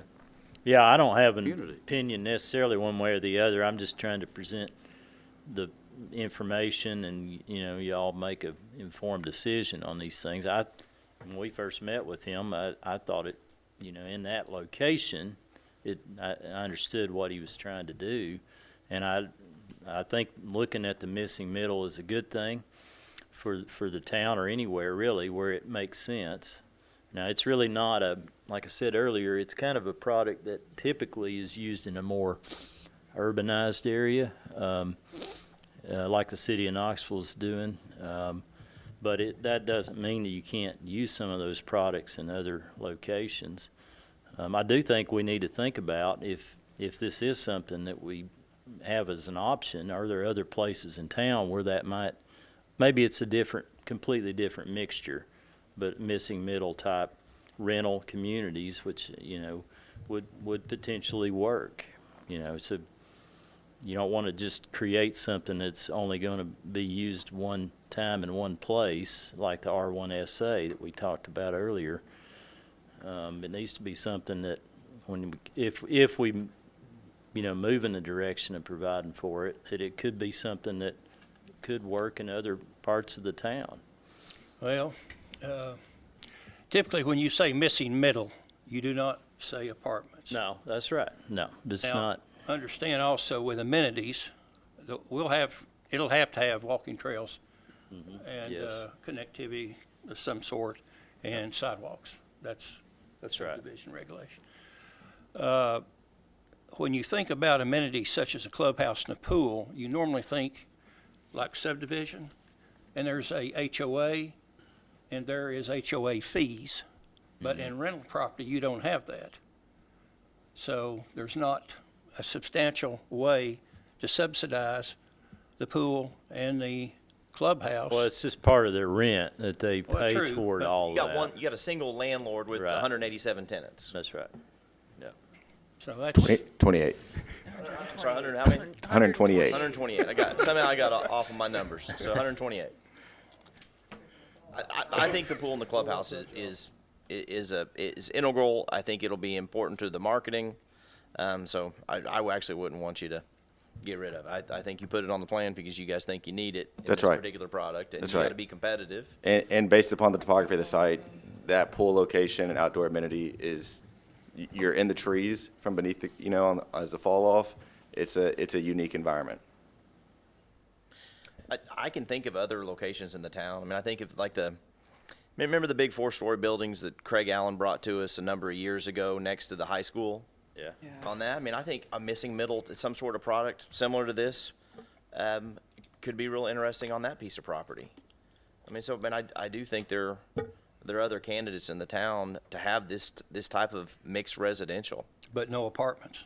Right. I'm okay with the rental. The rental doesn't bother me. No, a I mean, bit. talking about Craig Allen's property. The multifamily Well, apartment I would not support, quotation marks. big massed buildings there, but a mixture like this where you've got all sorts of products, and maybe we're getting off in the weeds. I guess my thought is I do think there are other candidate sites in the town that, and we're not just focused on this one site if we're going to amend the zoning district. Right, yeah. Right. And I do support having a site plan tied to any proposed R6 rezonings. And so that'll take a separate action item. Right. If I could ask for clarification, just what's across the street and what's the zoning of the general area? Because like if we were talking about walking. Well, you've got the RVs across the street, Oh, which is that's the old, regional commercial down which is here. Buddy Greg, Buddy which is Greg's. commercial. There's a little strip. you This know. is apartment probably complex. planned residential, probably in I think Knox it's County. 18 units an acre. In Knox County, yeah. And then this is up to 12 units per acre, hasn't obviously been built yet. This is currently zoned R1 rural residential. And it's shown on the future land use map, all this area as open space cluster and open space, because there's a lot of sinkholes. These are sinkholes here. Then there's a wetland, a huge jurisdictional wetland here, and sinkhole that's basically undevelopable. So can you explain a little bit, Tapestry and the property that's all in Knox County. Yeah, So these are it's in the- Knox yeah, County zoning, right, and right. they have we have our open space residential overlay, only goes over R1, and so it limits it to 2.178 units per acre. Their planned residential is the same philosophy, but it can go up to, well, this one goes up to 12, the Tapestry went up to 18. So they can cluster their buildings, but they have it allows for a higher density, so. This particular property, and I don't really get necessarily caught up in the property, but it's about 50% open space for this 14 and a half acres with this layout. So there's a sizable amount of common open space on this. Similar to what the overlook is, it's 50% open space because it has a wooded area that goes pretty far to the north that they didn't develop. That was part of that zoning district. It was kind of an open space overlay applied to R6. That one was created. And that might be the district, if we want to move forward with anything here, that it would be applied to that district to have that additional open space requirement where you have this kind of development. Good thought. Any more questions, comments? What got kind that of signed up? guidance do you, Well, the sounded applicant like probably the needs some majority guidance of people wanted to, to know if there's enough support to move forward or not. It sounded to me like there was. It's not unanimous generally. support, but No. I do think that there's a fair amount of Now, support. ultimately, of course, if it gets this far, the Board of Mayor and Aldermen is going to be the final Right. decision maker, because it's clearly going to require amendments to the zoning ordinance and the text. I mean, the zoning text and the map. Well, is significant public outreach required for any of that? For this, I mean, I don't know. I mean, it's, I mean, we didn't remove R6. right. We didn't necessarily put a moratorium on it. No. But there was some consensus of, hey, we've had enough quote unquote apartments. Well, and this would require a change to the land use plan. That's true. Yeah, it will. Yeah. Yeah, and the zoning ordinance. And that'll obviously be a long public process that we'll have to workshop it again, I'm sure. Does it make sense if we did something to just have some kind of language in the R6 or the R6 open space overlay, or does Well, it? I mean, I'm not sure that I'm fully on board with all of this, but he's limited, right now it's 8 units an acre. So we have a medium density, 6 to 8 units per acre, and we do not have a zoning ordinance that meets 6 to 8, other than neighborhood convenience commercial, allows up to 8 units an acre, I think. Yes. This is 8.7. Yes, it's just under 9 units an Oh, acre. it's under 9, okay. Yeah, it's Yeah. 8 points. But 7. this, to fit your point, it's still kind of lost in the middle of a couple different districts. Yeah. You know, R5 is specifically for or That's duplexes. duplexes. Yeah, that wouldn't work. So Another issue that doesn't that's- work. yeah. And, you know, it's really a multifamily R6, but it's just a different Yep. building and product type. Well, that's kind of the point, isn't it? That's why this stuff doesn't exist. Yeah. That's right. Because we don't Precisely. allow it in any zoning district the way it's set up right now. That's right. That's You know, right. and that's, Yeah. you know, from time to time, folks bring new and innovative ideas before us, and then we either reject them or embrace them. Well, I just don't see how this isn't going to have to be part of it moving forward in the future. So I say, whether this piece of property or this exact concept or the 2 apartment buildings, I think doing the work on building something, some zoning that would allow for this in the future is important.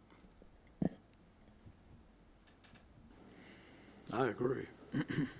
So path forward, Mark? Okay, well, I mean, I know it's not consensus, and that's fine, but I'll try to figure out. Yeah, probably be December before we have anything to, at least a draft of anything, because I need to think about. Well, further discussion at the next meeting. We could potentially, I don't know if we'll have anything for November or not, but we might want to just, well, I need to think about it. I need to think about where this would apply and how we would want to Well, that's the key, to work out provide for it. how can this concept find a place in our Yeah, toolbox? yeah.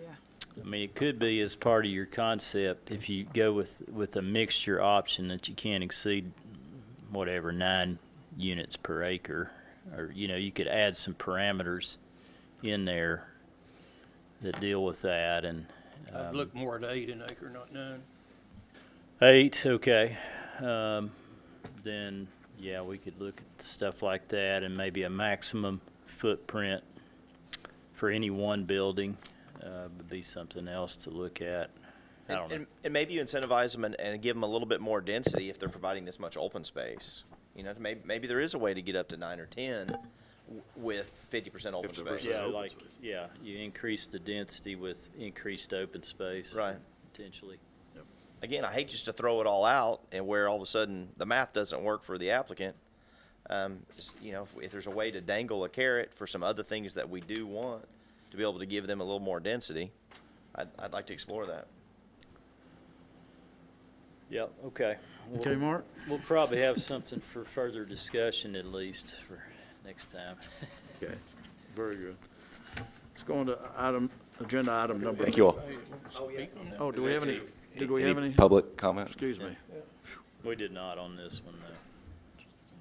Thanks, guys. Okay. So we'll go Thank to you. the next one. Didn't think we did, Yeah. right? Discussion, agenda item number 12, discussion on the status of the development plan for Phase 2 of Kingston Pike Village at the southwest intersection of Kingston Pike and South Watt Road, and a vote on a phasing plan for the multi-family portion of the project.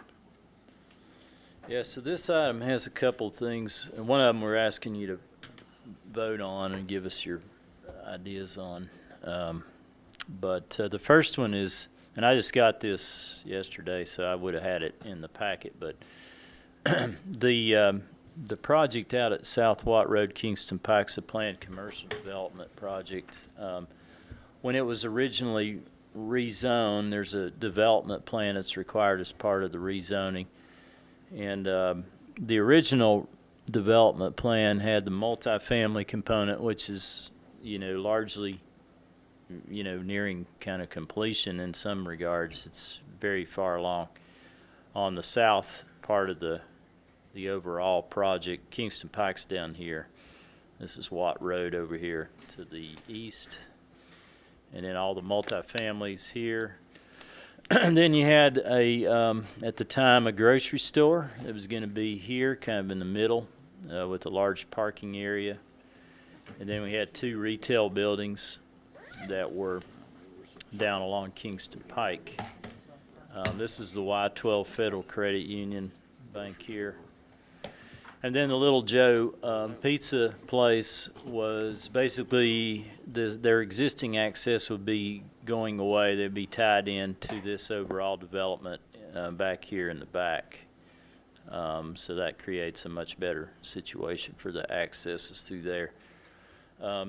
As I've stated earlier, of course, the multifamily parts proceeded. But the grocery store decided not to move forward, so the developers kind of had to go back to the drawing board with the non-residential part of the project. And what they're looking at, this is kind of the concept, and Daniel Smith's here to talk through this in more detail, because I haven't really analyzed it since we just got it. But I think they're looking to potentially move the retail buildings back to where the grocery store parking lot area was, and then have kind of an office type building here, which would be to the south of the Y12 bank, and then try to market this front area as an out parcel, potentially for a larger restaurant in that particular part of the overall development.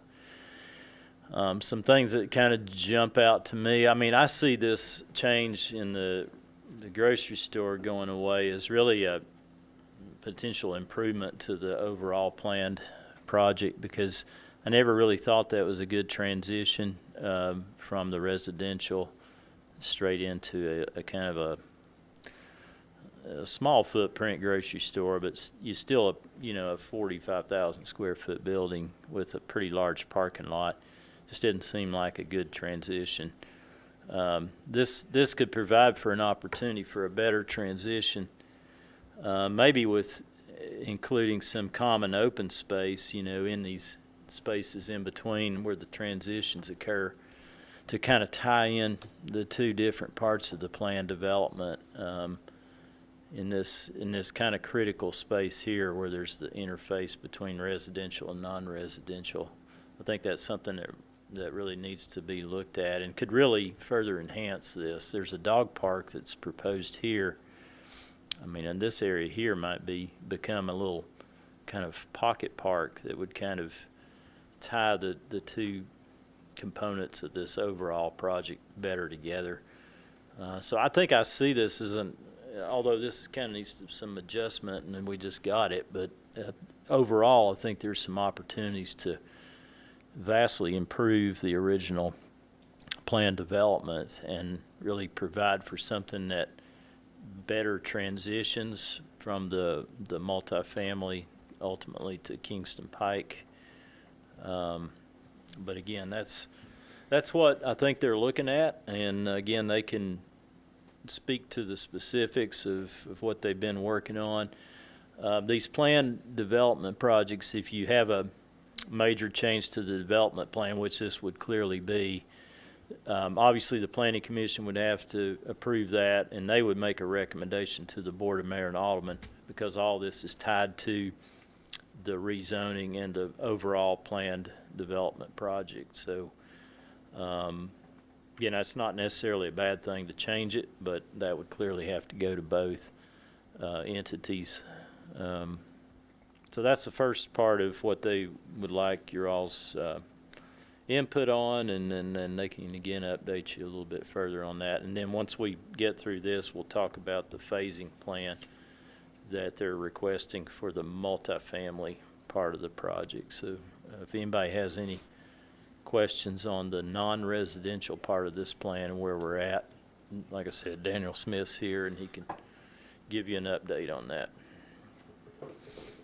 Daniel, I'd like to, I'm generally actually kind of happy when the grocery store went away, because it was crowded on that. If we're going to do this lower part as commercial, I would love to have some more attention spent to the outdoor space, because people are going to be looking for that, especially with your apartments there. I know Brooklawn is you know, where Admiral's Pub and all that. There's a sizable area there that is patio space. You need to give some attention to that. This is, with all your multifamily right there, and of course we have our townhomes across the way, and the stuff that's coming in across the street. There's going to be a lot of activity here. So I think some attention to that would be greatly appreciated. Could you give us your name and address? Daniel Smith, 315 Train Drive, Knoxville, Tennessee, 37919. I'm here for Watt Road Investments. So on this site plan, a couple things, just to big picture. The biggest thing that we wanted to do differently than the original plan was, the original plan we wanted your feedback on is the original plan had the shops up on the street. And with shops up on the street, it just blocks a lot of the visibility of the center of the site. And without the grocery store, it just kind of leaves us in no man land with the middle of that site to get it properly developed. So this plan would push the retail stores to the middle and would allow kind of more of a fast food, quick service type restaurant, maybe a full service restaurant, maybe something like a Panera Bread or something like that, that would allow. Or like an Aubrey's. I'm going to send it to Randy. Just throw it out there. And the parcel behind the Y12 could be a whole lot of different things. It could be a full service restaurant. It could be a 3-story, medical office building, or 2-story, or 1-story. It could be missing middle housing, townhome type development.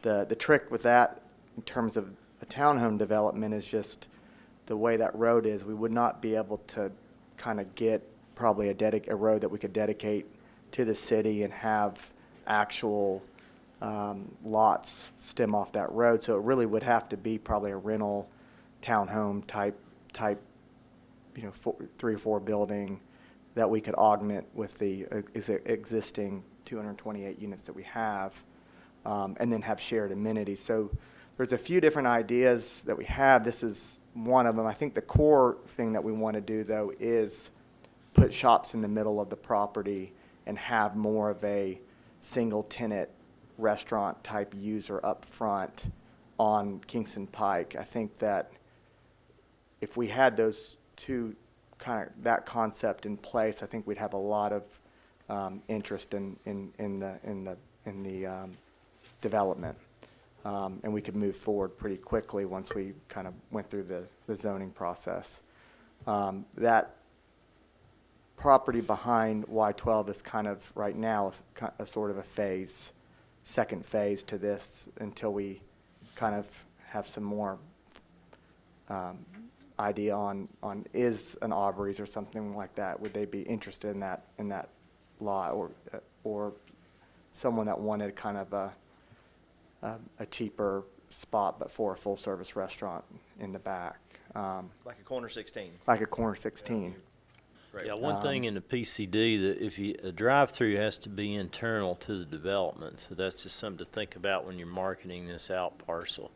It would probably need to be something like an Aubrey's, or, that's not a drive-through, because that's not gonna be internal to the development What out about here. Panera was looking at Yeah, I at know. Town Center, and that Yeah. would have, that was not our fault. Obviously, that was a fresh Panera market problem. They don't need a drive-through, do they? They wanted a They do have a drive-through. drive-through? That's the problem too, is, ever since COVID, everybody wants, those they want a drive-through.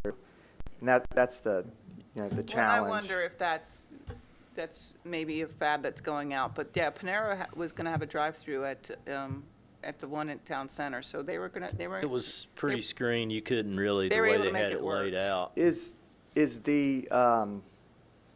Is that internal to the center?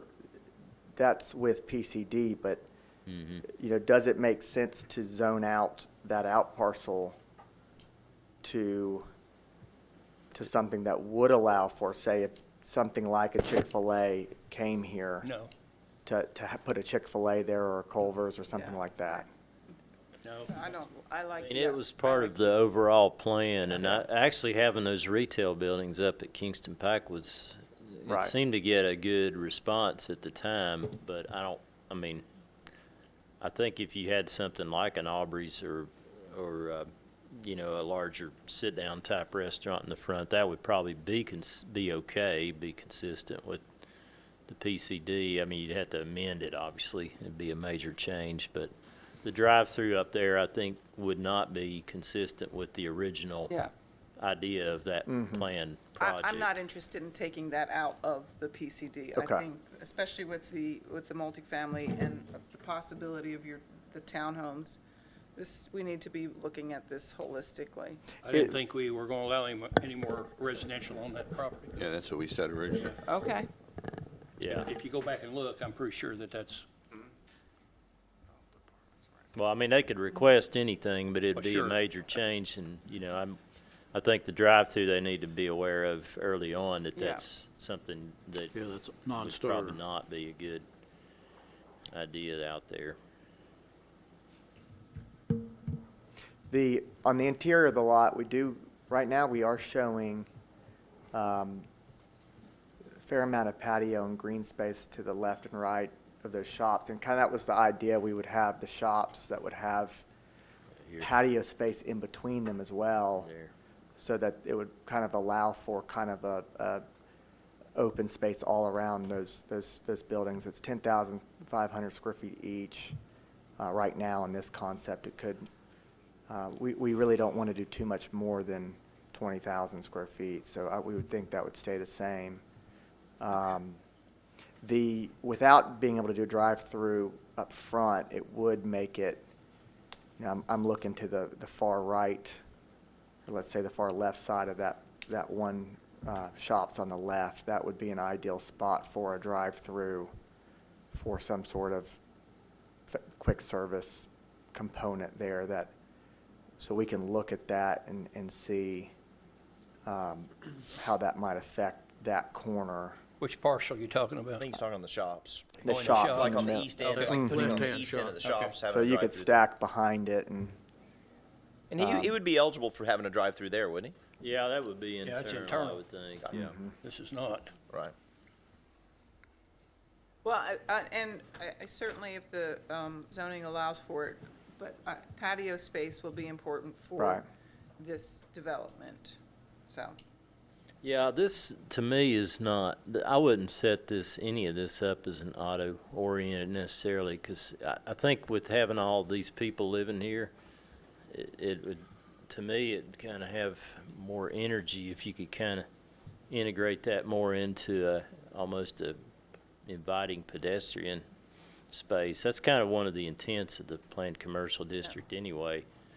And they're going to doing a good job with that with the Biddle Farm. I think when that gets built out, that's going to be a very pedestrian-oriented space. So something maybe not to that scale, but again, it would seem kind of odd to me to have a auto drive-through right in the middle Yeah. of, it's just not going to be a good transitional element either, to me at least. I know you're trying to grasp onto any kind of stuff that you Well- can, but it is important that in this area that we're thinking of that, now that we have that opportunity with the multifamily there, that needs to be like an amenity to them. We Those just, shops. you just know in retail, it's not getting easier, and you just know that, having that is very valuable to a whole range of potential customers to take that space. So it's just challenging to, to fill, 15,000 square feet, really 25,000 square feet of space without, a single quick service drive-through tenant. But, it's doable. Well, that piece of property there to the west, that's behind the credit union, that's a large parcel right there. It's 2 acres. So, I mean, you could use some imagination there as far as what you could put there, because you've got the road coming in beside the credit union that really kind of directly goes back there. Yep. I mean, I would.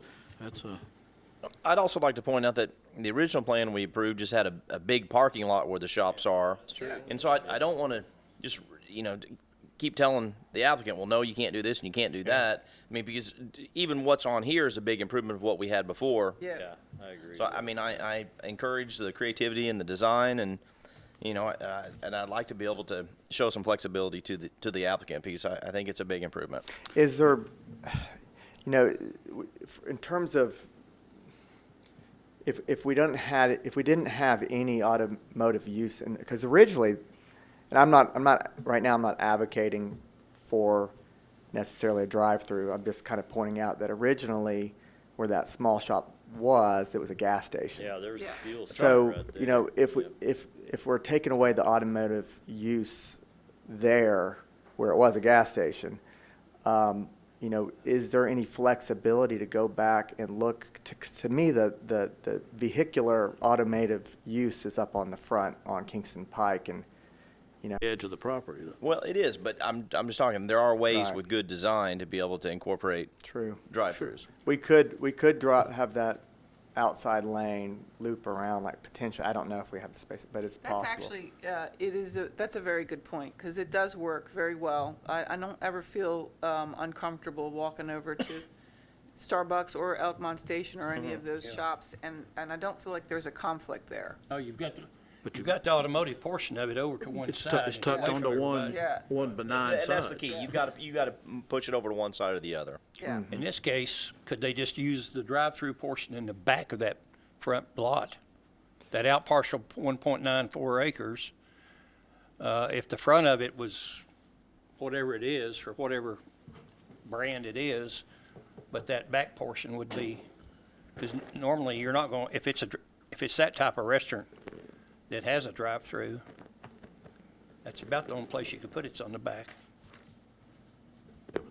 Because we can't put it along Kingston Pike. No. So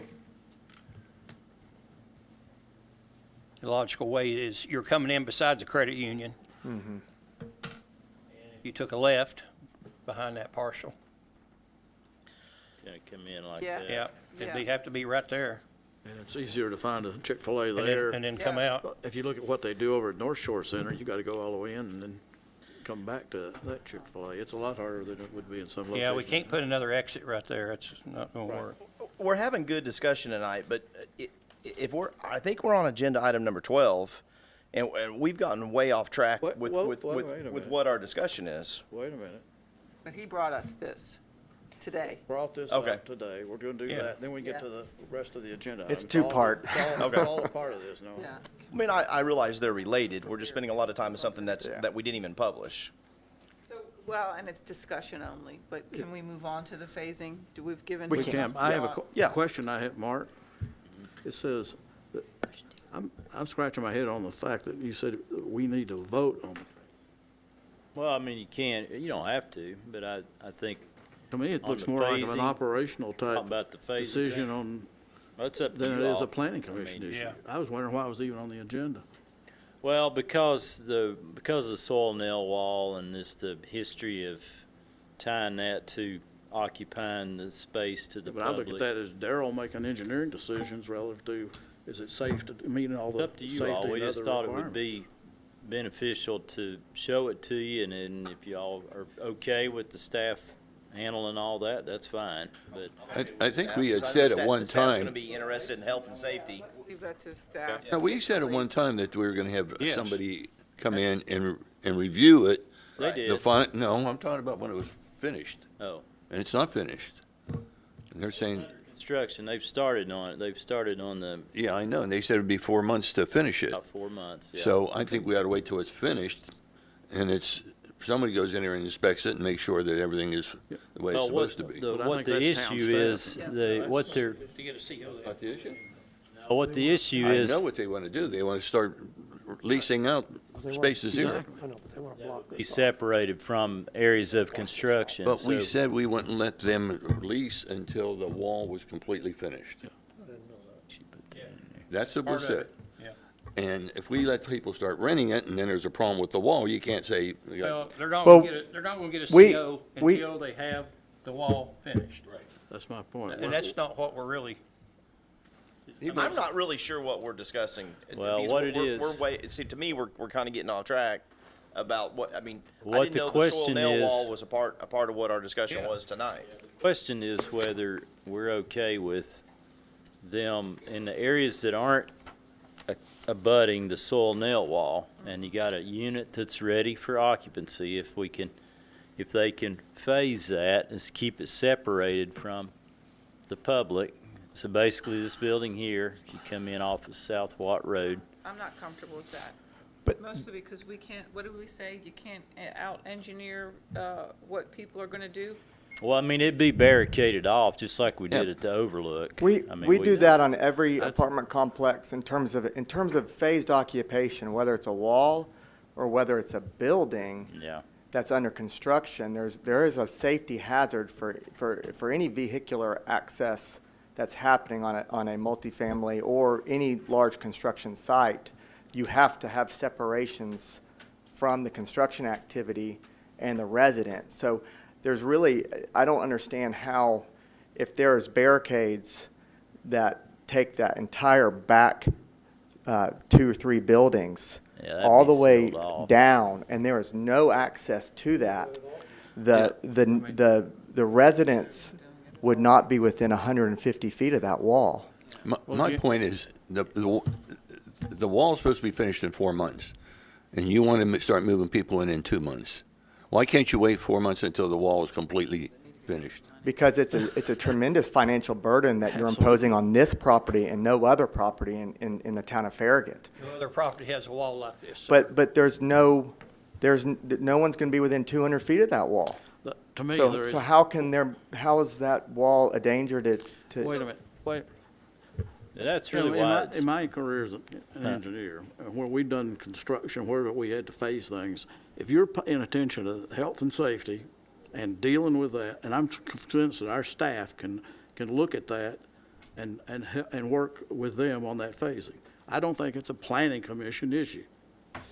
Well, the reason I presented it to you is we have had discussions in the past about not issuing any COs until that wall was finished. But what they've wanted to do, because of timing and phasing, is to get a couple of the buildings that were pretty far removed from the wall and any other construction, to go ahead and open those up, provided, they're going to be fenced off with pretty substantial fencing.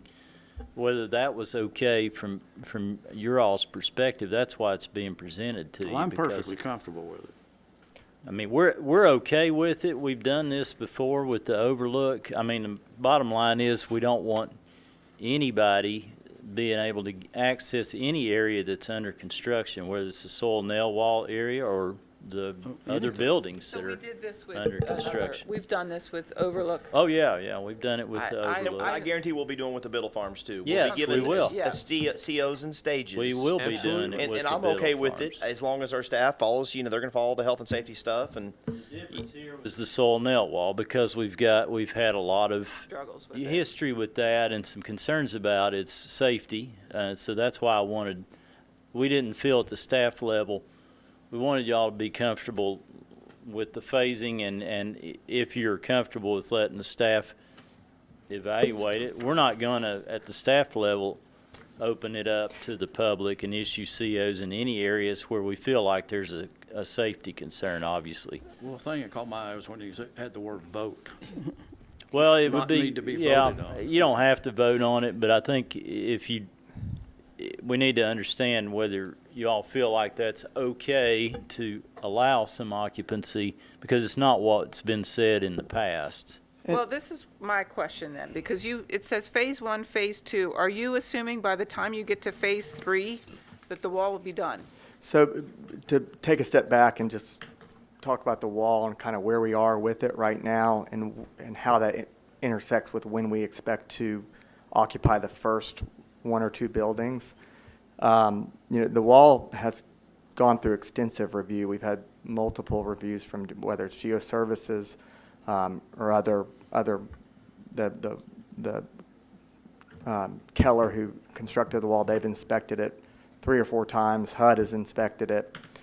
At this stage, we're just putting the veneer on it, but there is a lot of detail work at the top and the flume, so it's a bit of a complicated thing when we get the wall up. There's still a lot of detail work at the top that takes some time to tie that all in. That isn't really a danger to the residents who will be 200 feet away in the other 2 buildings, but it's really just a lot of final detail before we can get a CO on that wall. It's done.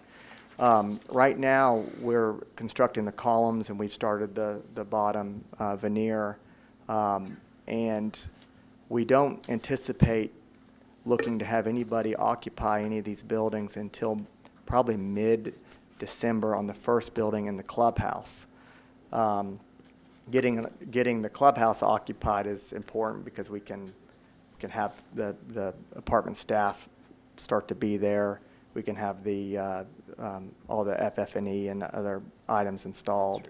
And then it's not really until January and February that we would go to the phase 2, which would be building the next to the pool there, building 3 and building 4, which is to the right of the pool, so that middle section. So we're really talking about the very first building, and then the 2 in the middle, and then the 1 near the retail shops. Those 4 are what we're talking about occupying. And then once the wall is fully complete all the way down, past that building 9, we would look then to put in that building 9. And by the time we get to building 9, we'll be complete with the wall before the other 3 buildings are even complete yet and ready to occupy. So I'm comfortable with that.